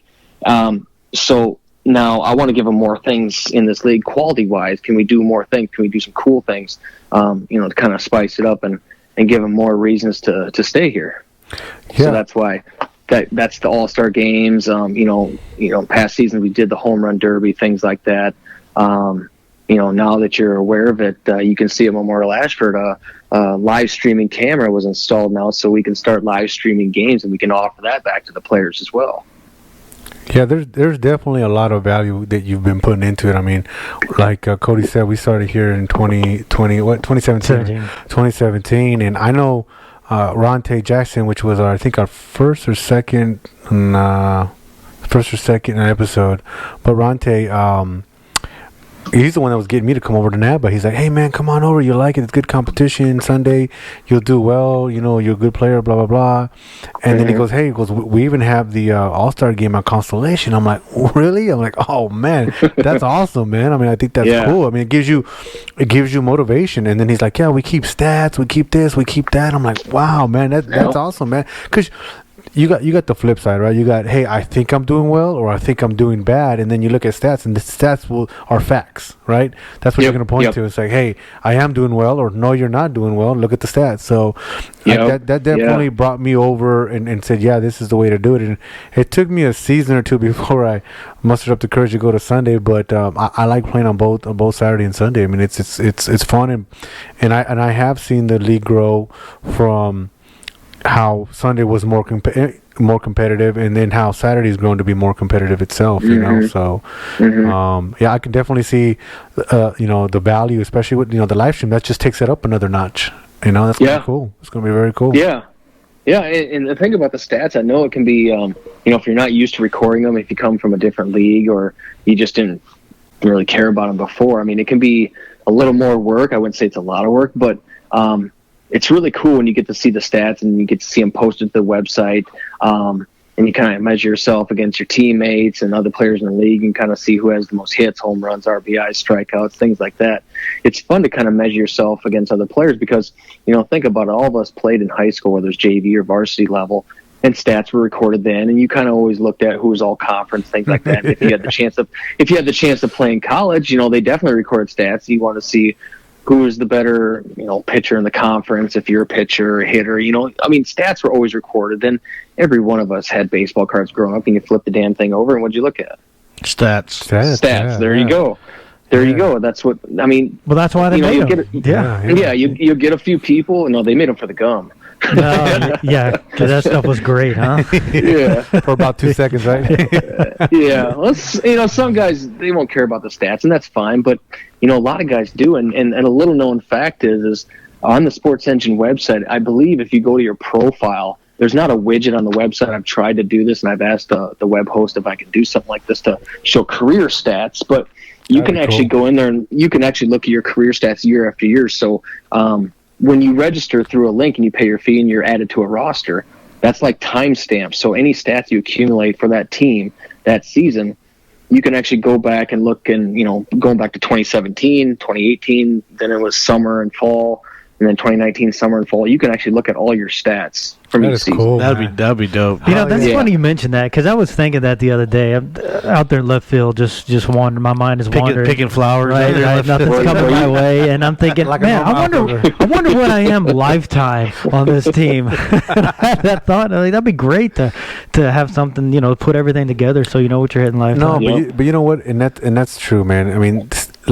here's another thing that we forgot to mention. The batting awards, right? The pitching awards, and you get the bat. That's another value that you're getting in this N.A.B.A league. So it's that. I mean, when I found out that we could get bats, and you get recognized, in the league, like, hey man, you're being recognized. I mean, that's awesome, man. I mean, and I think that brings retention. I mean, the chance to play at the Constellation Field, basically semi-pro field, right?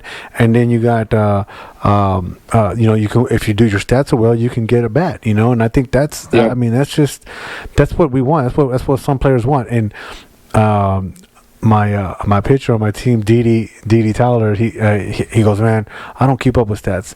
And I looked at Didi and I said, normally my answer is people who don't keep up with stats is because they have sorry stats, but I know better. You got good stats, Didi, so I can't say that to you.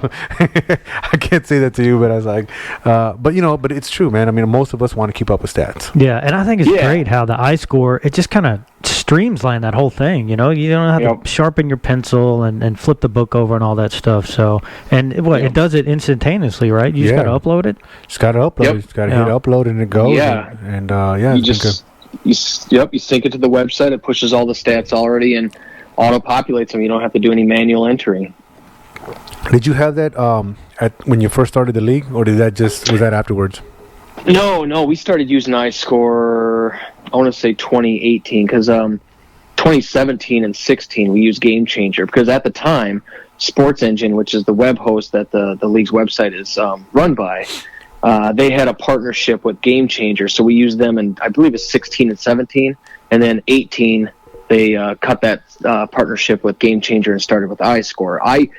For simplicity's sake, not that iScore is too cumbersome or too difficult, but Game Changer was certainly a lot easier on the prompts.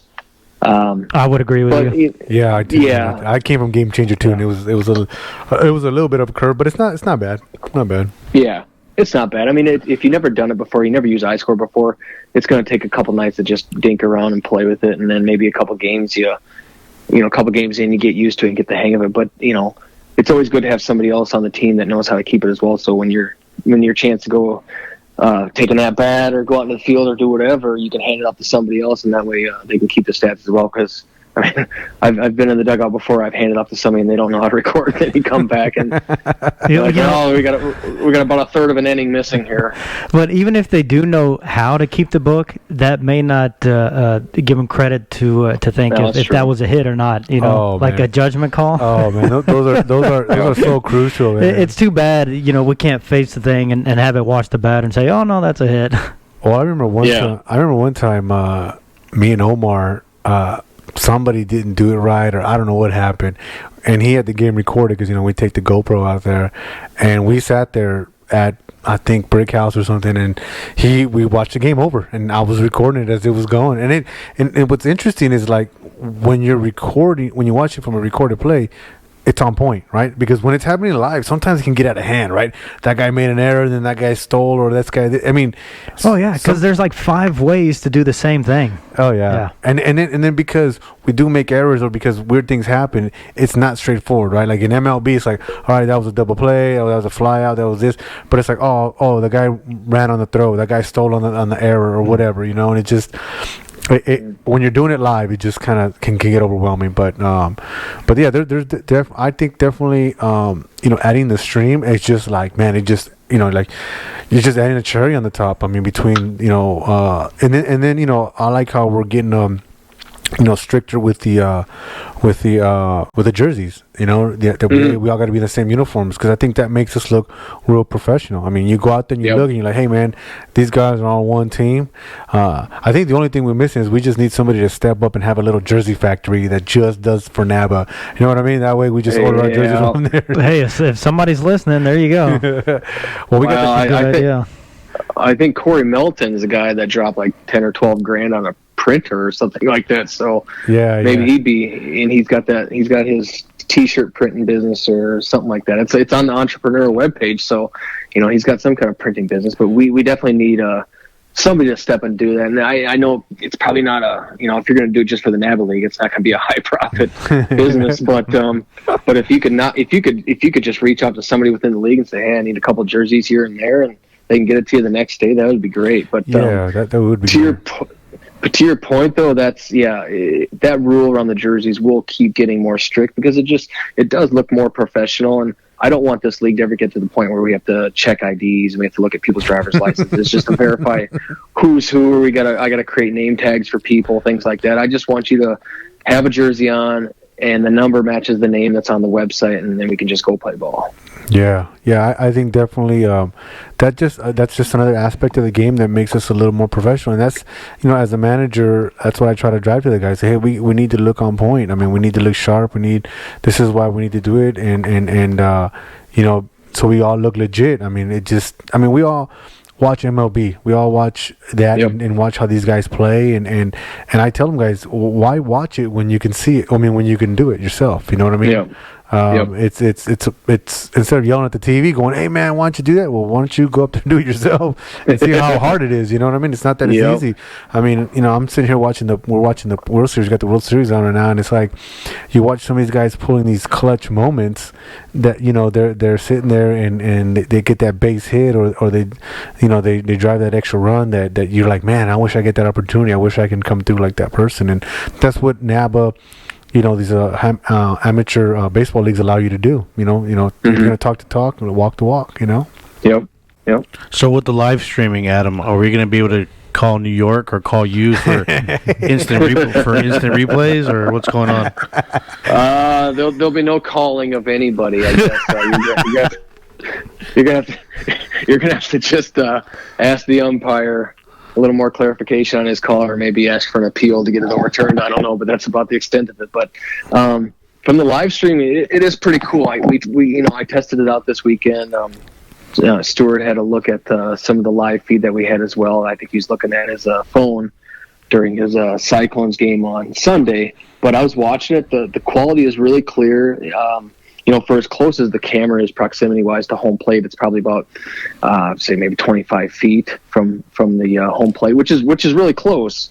But there's a certain lens on that camera that allows us to catch a view from right field foul pole to left field foul pole. So we see the whole field. We don't have to, pan it. Because we cannot remotely control the camera and turn it to follow the baseball wherever it goes. So you can see the whole field. But most of the action, obviously, is pitcher and catcher. So that's the closest to the camera, and that's where you're going to see it, the hit, the ball off the bat. A lot of that action is caught right there. The infield's really clear. The outfield, it's a little bit further away, but it's still a really clear picture. It's got a microphone on it, so it does pick up sound. So, of course, on Sunday during the blow-up between the Warriors and the Cyclones, I heard every word. It was crystal clear. Yeah, man, that was a little wild. Everybody has to be mindful of what they say now. Oh, yeah, especially you catchers.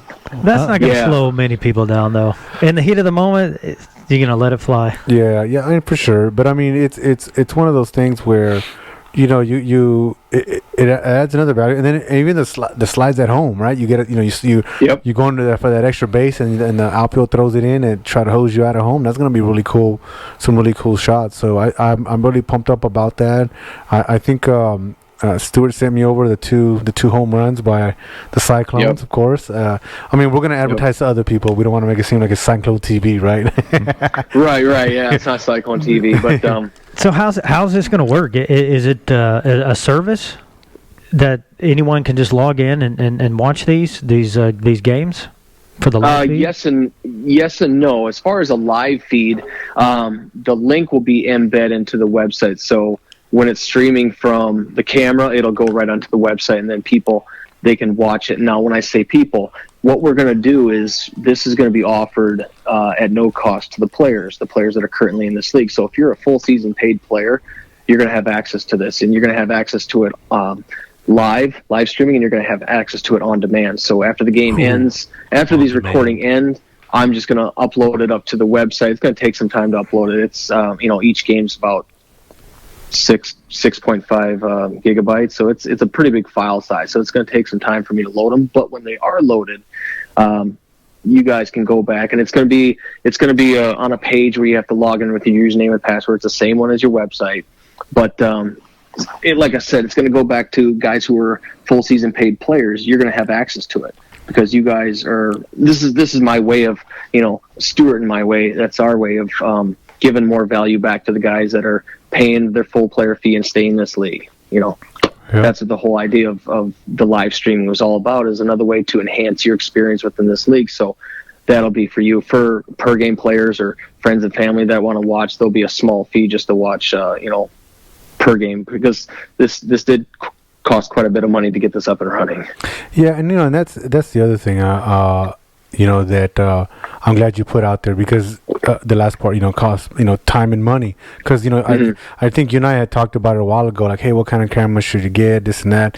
And I know you've been working on it, and it's one of those things where that it's, some of the players, hopefully, after listening to this, will appreciate it. Not just say, oh, there's a camera, oh, there, yeah, whatever, and, blah, blah, blah, blah, but, like, appreciate the effort that goes into it and the value that you're adding to what you've already paying to the league. These are the fees, and I me that I played in 3-4 different leagues, this is definitely a really good value here. I'm not just saying it because you're on our show right now, but I'm saying it because that's I play in different leagues, and definitely there's you guys keep upping it up, and I like it. I like it. Yep. It's becoming more and more professional. Now you're gonna be able to see yourself on TV and be able to be at an all-star game and all that stuff. And even too, let's not even forget that. Also, that you would also, have a professional photographer at these all-star games and stuff like that. So that's another thing that we have to talk about, because that's sometimes these guys forget. You got these really nice professional photos that are taken.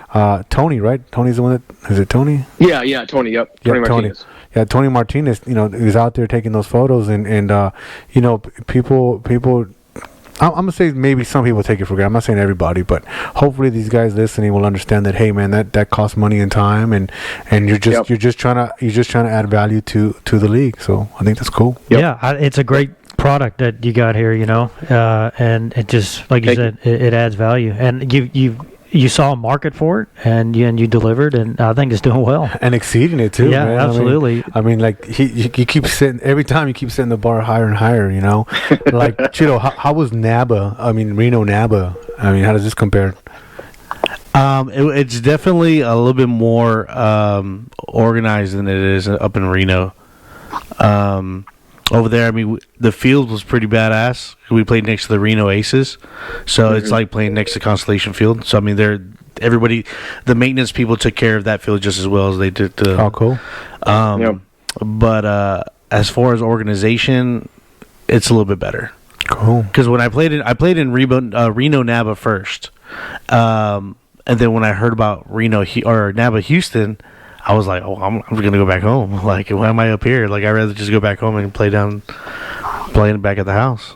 And I think that's the part that we're talking about earlier, where you got a national name, you kind of look for it. But we didn't have a Saturday Sunday league, so imagine the Sunday guys on an everyday level, right? It's every day, and then they had guys that were coming from like Lake Tahoe, they had guys coming from L.A.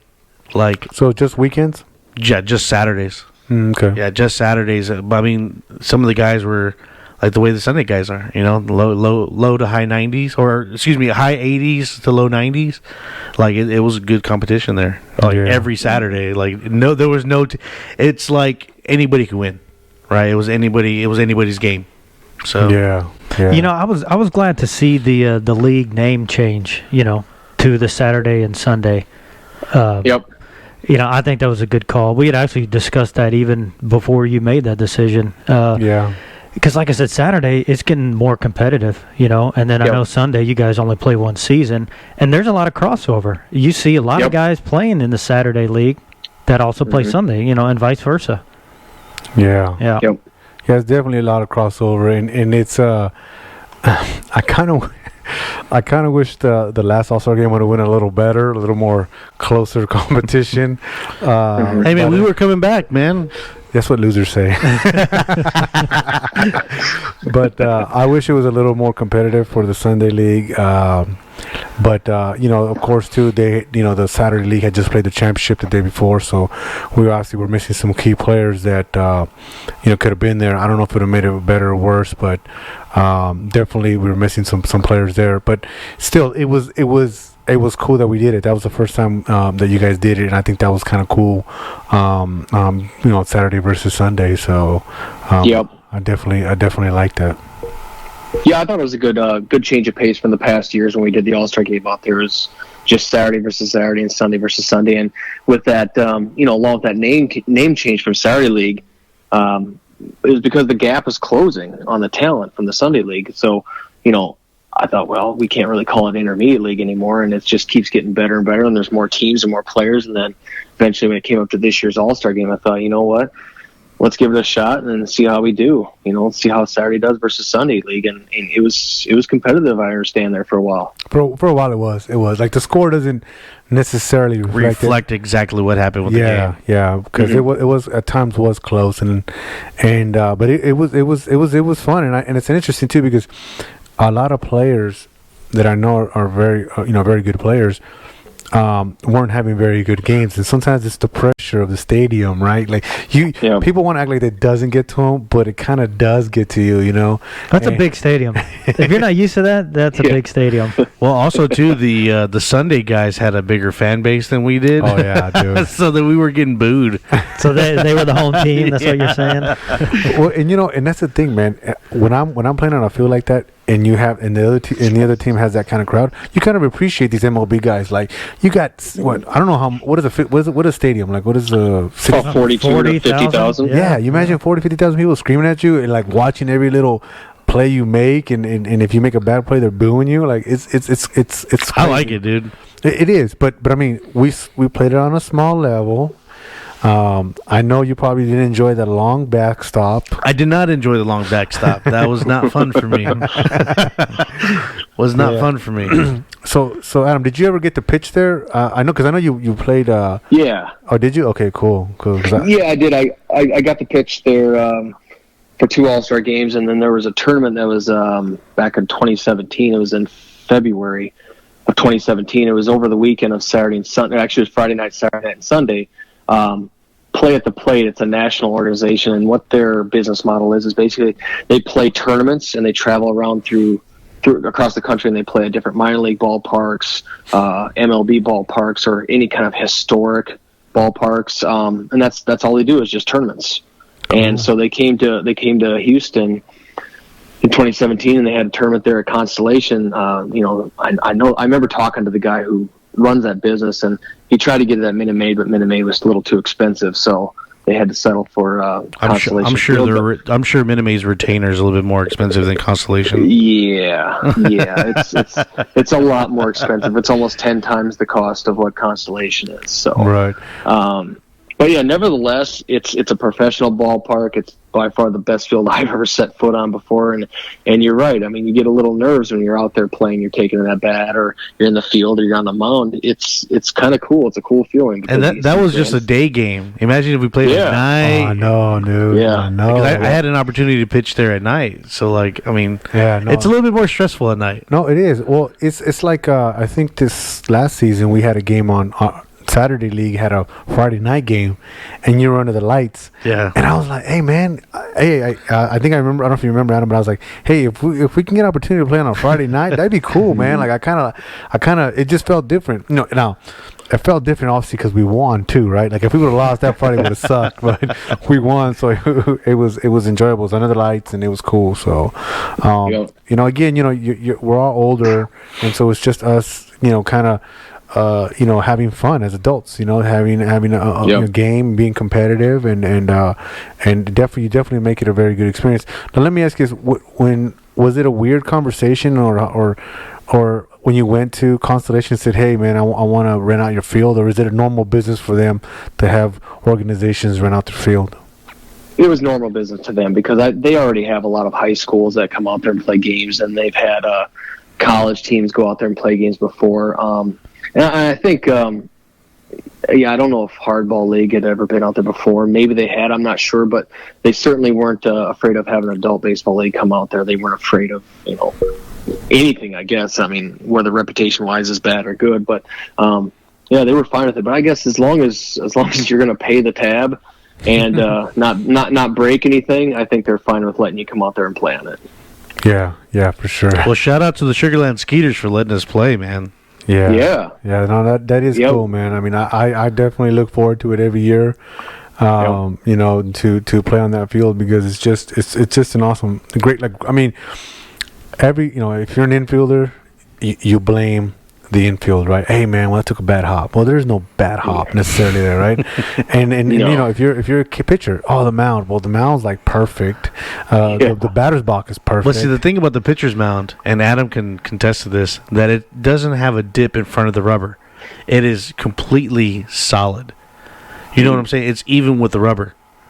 Yep. You have no, on your, like, say for a right-handed pitcher, your back right foot, you can't dig against the rubber. Oh, okay. But that's professional too, right? That's professional.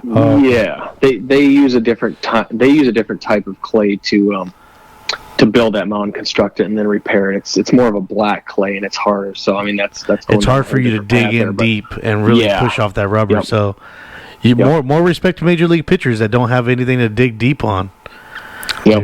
Yeah, that's for sure, and I think that's what that allows you to do is on those type of fields. So I definitely, from my standpoint, and I think a lot of people, I would assume, that brings more people.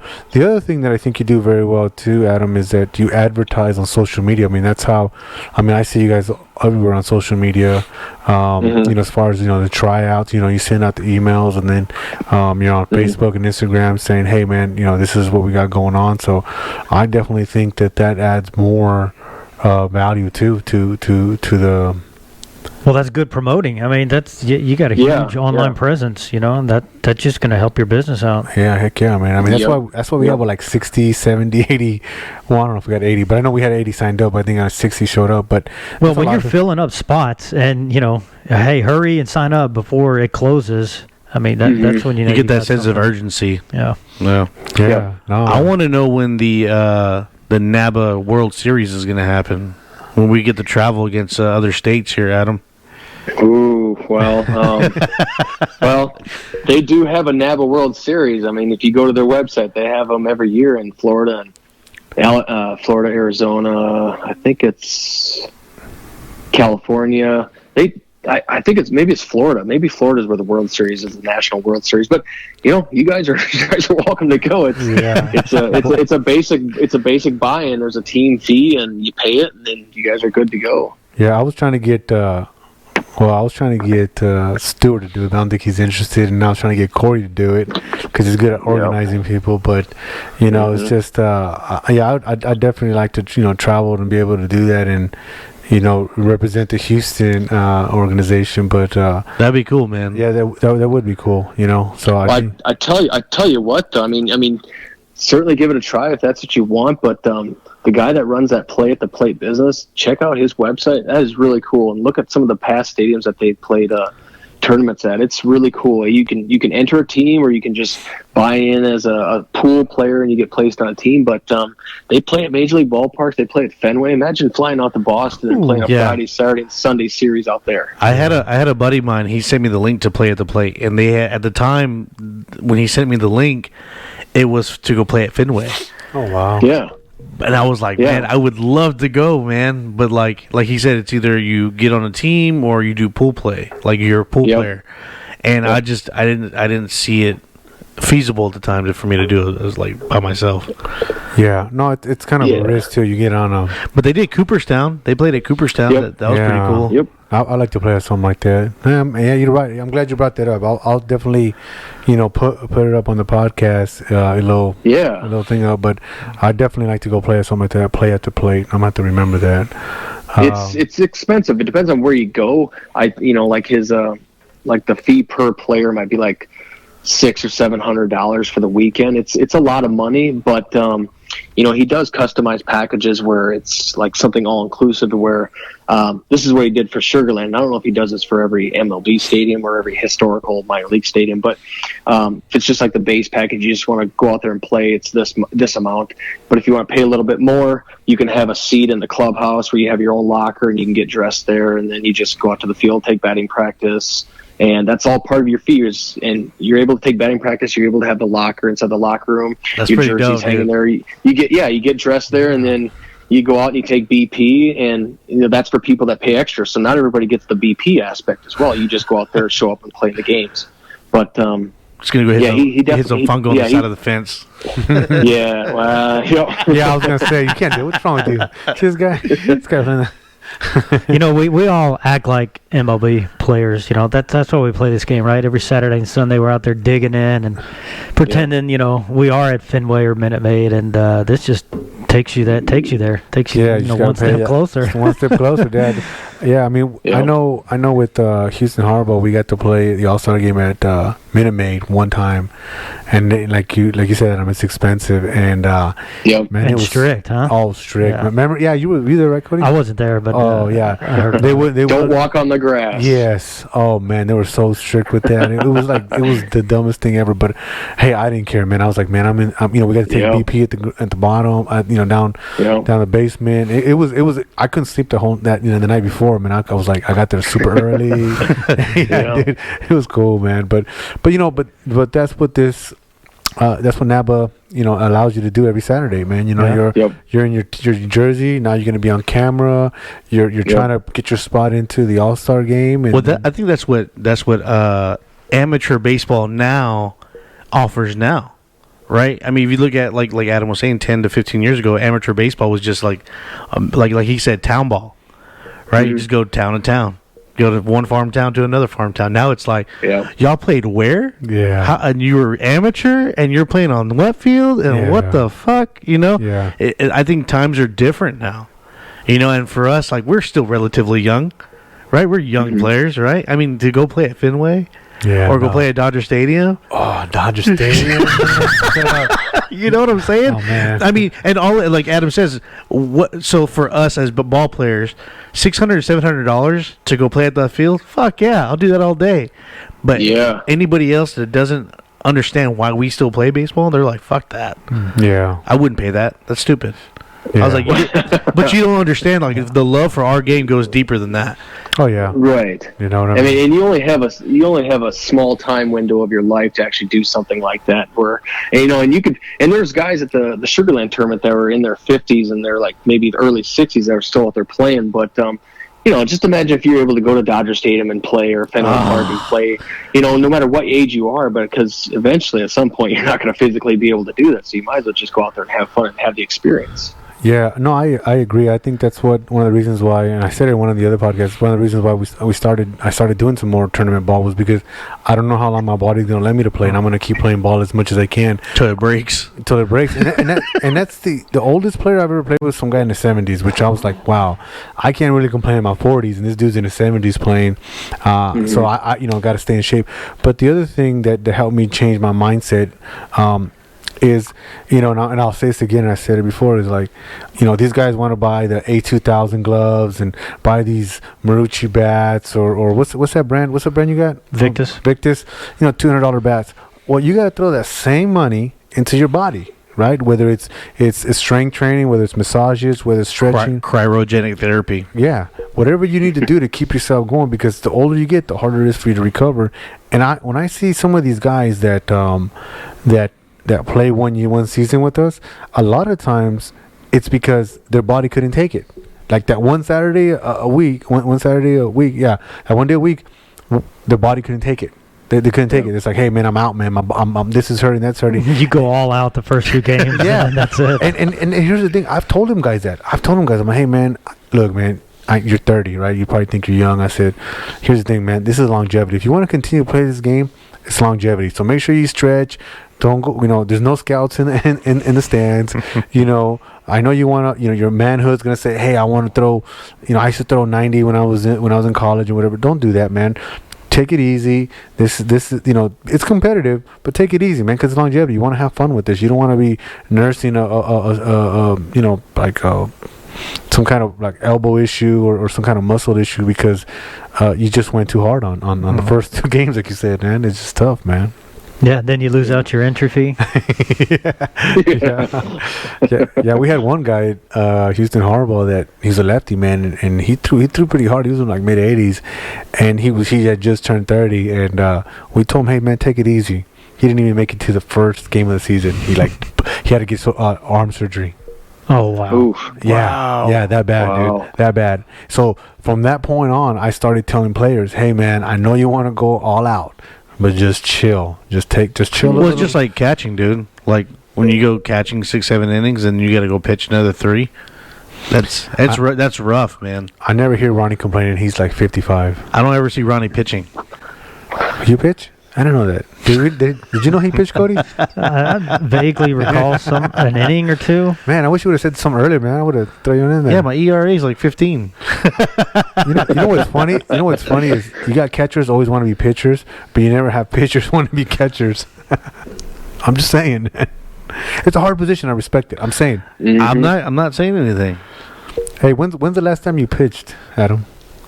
Oh boy, last September? Last year? Yes, last September. Yeah, it's been about a year. Oh, what are you doing this Saturday? Yeah, we're playing the Redbirds. What are you doing? My arm is toast. So I'm one of those. Wow, I didn't come out balls to the walls in the first game like that example you were telling about Armando, but yeah, it's just done. I didn't take care of it over the years. So, and that's the other thing. It's hard to take care of it. I mean, unless you have somebody you can go out and long toss with a couple times a week or whatever, it's hard to keep your arm in shape if you're only playing once a week and you only throw that day you're playing a ball game. So right, eventually it just caught up. Yeah, and not only that, we, as much as we want to be MLB players were not. So we don't have all these Right. doctors and physical therapists at our disposal, right? They're not there rubbing us down 7 days a week. So, yeah, when you come out and throw the same day that you're going to pitch, oh, yeah. No, and you know that's actually a pretty good point, because that's probably what I think it's helped me, because I do play like 3-4 times a week. So, like this Saturday, this weekend I played Saturday, right? Normal 2.5-hour game, and then Sunday we play the Warriors, 9 innings because it's playoffs, which which is what, 3 hours or something. And then we got to play the Yard Goats, another 9 innings. I was beat, man, and it was funny because I was not getting into it, but I was like, I forgot one of my teammates, I forgot who it was, man, said it. I don't think it was Didi, but it was maybe it was Ben. But he goes, hey man, this is tough, man, for pitchers. And I said, what pitchers, man? F you pitchers, man. What about position players? I gotta go out there, hit, throw, and catch all 18 innings, bro. I was like, you get to throw your few innings and leave. Now, I will say this: our pitchers were beasts this weekend. Didi and let's see, and Coulter, Coulter. He both of them pitched full 9 innings. Both games. And they beasted out, and we won. We won both games. So you only had 2 pitchers, 2 games? No, we had other pitchers. Right? I thought you meant like they do complete games. No, they did throw complete games. So what I'm saying, we had other pitchers if we needed them. Oh, but these guys beasted out, and and pitched both games. Full games. 9 innings, not 2.5 hours, 9 innings. So, these guys are definitely not. When I shit on pitchers, these are not the guys I'm talking about. These guys are players, man. I mean, Didi hit a home run, dude. So, and what's actually kind of funny, when he hit that home run, he was like right behind the other runner because there was somebody on base, and he almost basically, he could have lapped him, right? And one of the things that I thought was pretty interesting about Didi, he was like, "Hey man," he goes, "Well, how come you didn't jog it out?" And he goes, "I don't like it when people do it to me, so I'm not gonna do it to them." So he's like, so he has a pretty good sprint around the bases. So I thought that was interesting. So, but it was a good game, man, and it's fun, and I'm glad somebody like you saw something that needed improvement here in Houston and said, "Hey, I think I can make it better," and went for it, because everybody, and I'm sure you've heard over the years that you've been doing this, that, oh, well, I wish he did this and I wish he did that, or the feels like this and the feels like that. And it's like, come on, man. Like, you complain, but you're not solving the problem. Right. You're not, right. You're still here. You're complaining, yet you're still here. Exactly. Yeah. So I definitely like what you're doing, and then I think Stuart helping you out, and what you guys have been pushing, I think is really, really, really good. Yeah. I agree. Yeah, I agree too. I do too. Any future news events for N.A.B.A? Well, you see anything forthcoming?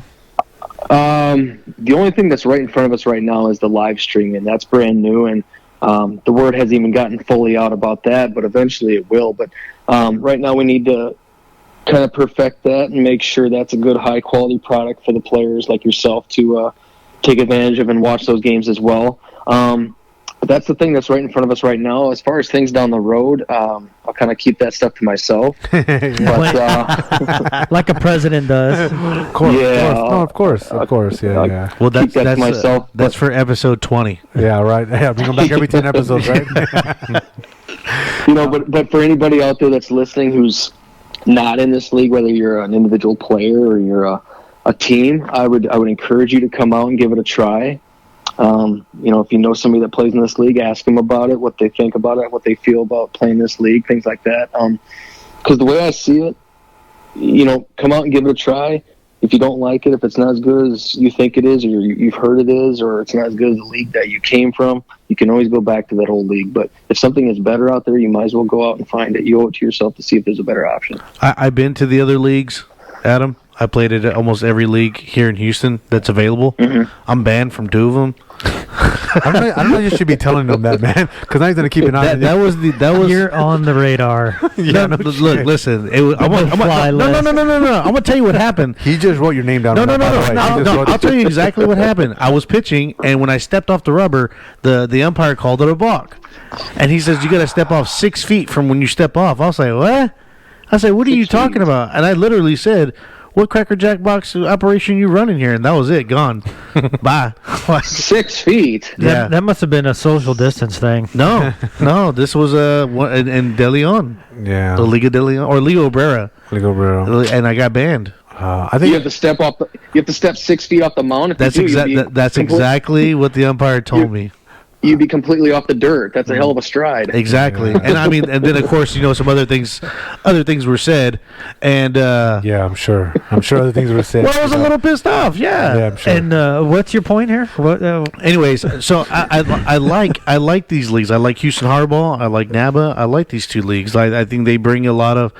I think they bring the best in people. Honestly, You know what's another thing that I didn't say that what I do like about your tryouts is that not everybody gets picked. And that's horrible. I know, but it's good though. It Yeah, is terrible when you see him walking back. I didn't you get feel bad. drafted. Yeah. Yeah, I know. Somehow I was stupid enough to draft you. But no, yeah, I know it sounds terrible, but that just means that hey, you're not just gonna get picked because Do better. Yeah, it does. It is. There was I'm gonna keep bringing this up. This story's gonna stick with me forever. But there's a guy one time that on the list, that says, hey, what's your previous experience? He had put Astros, right? So we're all going like, oh shit, there's an actual Astros player. Obviously, probably not one anybody knows, but hey, he played on the Astros. If they signed him, he must be pretty good. This guy comes out with like the starter pack catcher's gear from Academy. He can't even make the throw to second. It's literally like couldn't do it. He was trash. So I was like, look, man, I'm sorry for laughing, dude. It's just I can see it in my head right now. This dude was trash. I mean, like he either played Astros like the front office, like he was like the intern or some shit. Like there's no way he played baseball, or he played like little league Astros. Like maybe he was translated by. Because there's just no way this dude ever played ball. Like it was trash. Was that the guy that was throwing the ball on top of the Connex? I think Went over there in the bullpen. he was he a catcher? Well, you just said he had that little starter pack. He did. Was that because it was a couple seasons ago? Okay. Yeah, it was just the funniest thing ever. But it's but the thing is that I'm glad that we're not just picking up people to pick it up. But I do agree with what you said earlier, that as players that if we know other players that hey talk about your experience. It's kind of interesting you said that because I don't remember if it was the All-Star game or the tryouts. I actually wanted to, but I was Stu left me holding the bag that day, so I had to go run the tryouts. But it's tryouts. Yeah, that's right. But what I wanted to do that day was kind of interview certain people and go, hey man, what brought you here? Kind of hear your story of what brought them there, what attracted them there, just to kind of get some feedback of what was going on, but also kind of get that whole hey man, I'm here to kind of not saying live my dream, but you know what I mean, kind of like hey, I used to play, I want to play again, and just see that excitement, and then kind of record that a little bit. That sounds like American Idol. How they interview people. That sounds like a documentary project, right? Right. Well, interview people and follow them throughout the tryout. It's all highlights. Welcome to Just Off the Plate News Channel. Well, it was actually it was right around the time I was thinking about it. So when we were talking about it, so it was just kind of like plays along with that. So then you'll have a sob story like every other one. Oh, rags to riches, right? The rags to riches. But cool, man. I got nothing else. You got anything else, Cody? Yeah. One last question. Sure. Who's going to win the World Series? Well, you got the game on? Yeah, I got the game on right now. The Dodgers are up, so I'm just going to go with the Dodgers to lock it down because they just got a double right there. Yeah, dude, that was a nice one, dude. Was that Seager again? No, that was Will Smith. Will Smith. Oh man, just missed a home run there by like 2 He's feet. getting jiggy with it. Yeah. Hey, did you see when they were playing the Braves? Will Smith. The pitcher Will Smith versus the batter Will Smith. Yeah, that was weird. Yeah. First time ever in history. Yeah, that's pretty wild. Yeah, it is weird. Very generic parents. And by the way, none of them look like Will Smith. Non-creative. None of them look like the real right? They're both the wrong color. Yeah. Oh man, that's funny. I'm curious what Adam thinks of other leagues around Houston. Have you participated in any other league besides your own? HHL. Well, besides HHL. Nope, just those two. I never played in the Mexican League, Liga Obrera. Or Coastal? Coastal. You know what? I did play in Coastal. Yeah, I did play in Coastal. It was 2014. I think it was 2014 I played out there. It was it was like, I don't know what the hell you want to call it. We started playing in January. I mean, is it a fall league maybe? I don't know what you want to call it, but we started playing in January and February, and it was supposed to be like a 10-game season, and I think we got about 4 games, 5 games.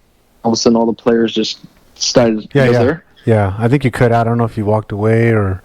Oh no! Yeah, no, I'm still sitting. But wow. No, I said I played in a coastal league in 2014. I think it was a fall league, so we started playing in January, and I think it was like 4 or 5 teams. Supposed to be like 10 games, something like that. But by the time the 4th or 5th game rolled around, a bunch of the players from each team stopped showing up, so the league just stopped. The season was done right there. Wow! So that was the one time I played it, and it was. Yeah, it wasn't organized to the point where we weren't all wearing the same jerseys. It was a T-shirt league. You would just wear white or gray baseball pants and whatever T-shirt you found that day, and I put on a hat and go out and play. One step above shirts and skins. Yeah, but that's cool, man, because that kind of evolved to why we have N.A.B.A today. I mean, that's the reason why it is what we have today, because you saw, hey, man, this is not what I could do it better. Yeah, and you did. You did. So with anything, anything can be done better. Which brings me to my next point. If there's players out there that think, something could be better about the league, maybe drop a comment. But I do have a suggestion before you go, and maybe your opinion on it. What do you think about 3 or 4 umpires in the playoff games? I think 3 is cheaper than 4. Okay. Yeah, I like that. That's true. I agree. And you know what? I'm sure that both teams wouldn't have a problem, paying that extra fee. If you make it to the playoffs. Yeah. Well, what's funny? Sunday we play with three umpires. Okay. We started that with the Sunday league this year for the playoffs. And I tell you what, this year for the Saturday league. Since we are taking the top 8 teams, it'll be single elimination. You're going to look at 4 games right there. If you guys want to do 3 umpires per game, we can make that happen. Yeah, I think it's just something to talk about. I mean, well, on our rate, we may not even be there, so I don't know. Yeah, that's true. The season hasn't been so good for us. It's a good suggestion, because there are times, depending on where you're lined up on the field as an umpire, on the base paths, that some things you're not going to see, you're going to overlook or check swings, and that can make a difference sometimes. If the right umpire is on the third base line or the first base line, it can see that. That may make a difference in the game, or it could be bang bang play at first or at second base or third base.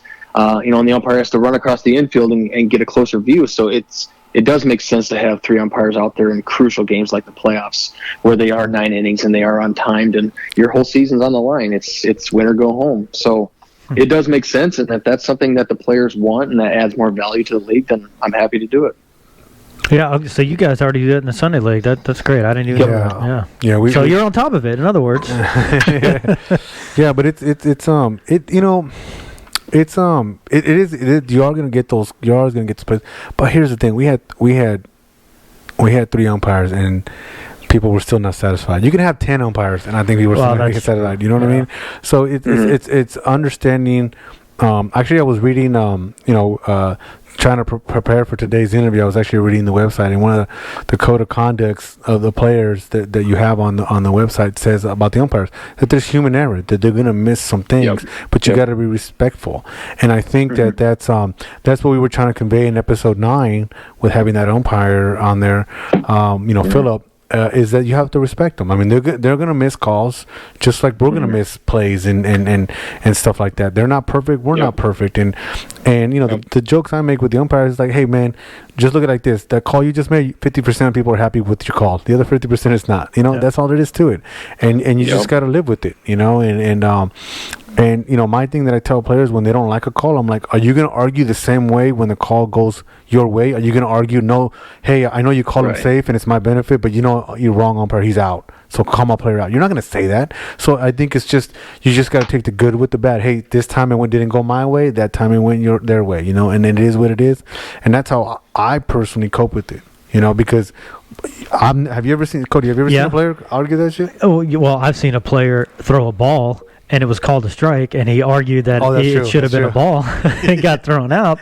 One of the weirdest things I've ever seen, but hey, it happens. No, that's true. That is the exception. Good point. I'm glad you did bring it up. We were at that game. Yeah. That was weird. But usually you don't argue when the call goes your way, even if it is wrong. Oh yeah, So just keep your mouth shut. So I think it's a good suggestion, but also I think that also players just need to learn to understand to respect the call. That's the call, and that's the call we're going to go with.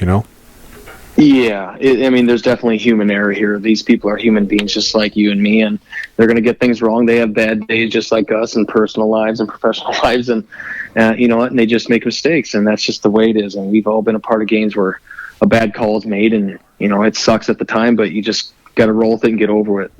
Yeah, I agree, and I think that's what we'll drive the point again on this podcast is to say, you got to respect the calls. You may not disagree, and there's a right way to talk to an umpire, and there's a wrong way to talk to an umpire. So, it's and of course, like you said, the game's on the line. These guys, take it serious, and they want to win. I want to win too, but there's a right way and a wrong way to do it. Yeah, everybody's chasing those free bats when your team wins the championship, aren't they, Armando? Yeah, no, I'll tell you, man. That's what's cool, man. So when are we going to move it to rings instead of bats? I like the bats. Man. I like the rings. Do you? Do you like the rings? I like the rings. Somebody said they cost like $5 or something like that. I don't know. If you buy them wholesale, they're they're real cheap. But are you going to wear it on the field? At least you can swing your bat. I think that's If you ever break it. You know how many bats this dude has? Yeah, I'm staring at And it. how many does he swing? he has them all hanging up on his wall. He don't ever use them. Yeah, I think. But he could if he needed to. He Yeah. won't. If He will go buy a $30 bat before he swings that bat with his name on it. Oh yeah, with the MVP on it, heck yeah, man. No, because here's the thing, and I think it's the MVP curse. I'm gonna say it right now because what's his name? Who got the MVP this year? It was Eddie, right? Eddie, and he broke his bat first. Broke his bat. But here's the thing: Eddie's not having such a hot season, and the same thing happened to me when I had my MVP season. So you're saying you got the video game cover, and now you're Yes. having a shitty season? Yes, you hear that with ESPN? Yes, so that's why for me I kept the bet because I'm like, hey man, I'm getting older. I don't know if I'm gonna have another MVP season, another great season, and you think you play at that level, but sometimes you just don't, and it happens, and it's the way it goes, and so I don't use my trophy. Well, I only got one trophy bet, but still, I'm not using those bets. Well, that's why this is such a humbling game. You can hit a home run one day, and the next day you have an error that costs you the game. Yeah, for sure. Goose egg. Yeah, but I definitely like the bats. I mean, the rings would be all right. Those are tournaments and whatever, but I like the bats. But again, it's stuff that you're adding to the value of the league. That I guess I'll say you don't have to do it, but you do it because you feel like, hey, this adds value to the thing. So I think it's cool. I like it. Agreed. Yep. Cheeto, you got anything else for Adam? No, man. Other than just thanks for letting me stay here in this league and play. Thank you. Yeah. Oh, it's my pleasure. As long as you guys enjoy being here, I'm enjoying running it. I thought he was going to say, as long as you're paying, I don't care. He's got to be political about it. Come on. That's a subtitle. That's what I'll put on the subtitle. What he really meant was... No, but here's the thing. I want to tell you that at least these three guys up here these other two guys sitting up here with me, we understand the time and we respect the time that you take to help let us enjoy this game and continue to enjoy this game, and we definitely appreciate it. No, for sure. No, I appreciate it too. Thank you. And thank you for choosing to play here, and you stay here year after year, season after season. So that speaks volumes as well. As long as guys are here and keep coming back, it's definitely fun. Yeah, that's thanks enough. Cool. All right, well, we're about to wrap it up. Appreciate your time. Anything else you want to throw out there? Oh no, that's it. You got a free plug right here, Adam. Whatever you want to plug in right here. N.A.B.A. Houston. Well, what I'll say is to all the players that are listening and anybody who's not a player listening, but mostly to the guys that are listening, thank you for choosing to be a part of this league, being part of the Houston N.A.B.A. I hope you guys are having fun and loving the game of baseball and coming out here every Saturday and Sunday to play, because I enjoy having you guys out here. So, and anybody who's not a player, come out and give us a shot. Sounds good, man. All right, man. Thanks for your time. Have a good night. All right. Thanks, guys. You too. Good night. Yep. Later, Adam. Enjoy the game. Bye. All right. Bye-bye. Bye.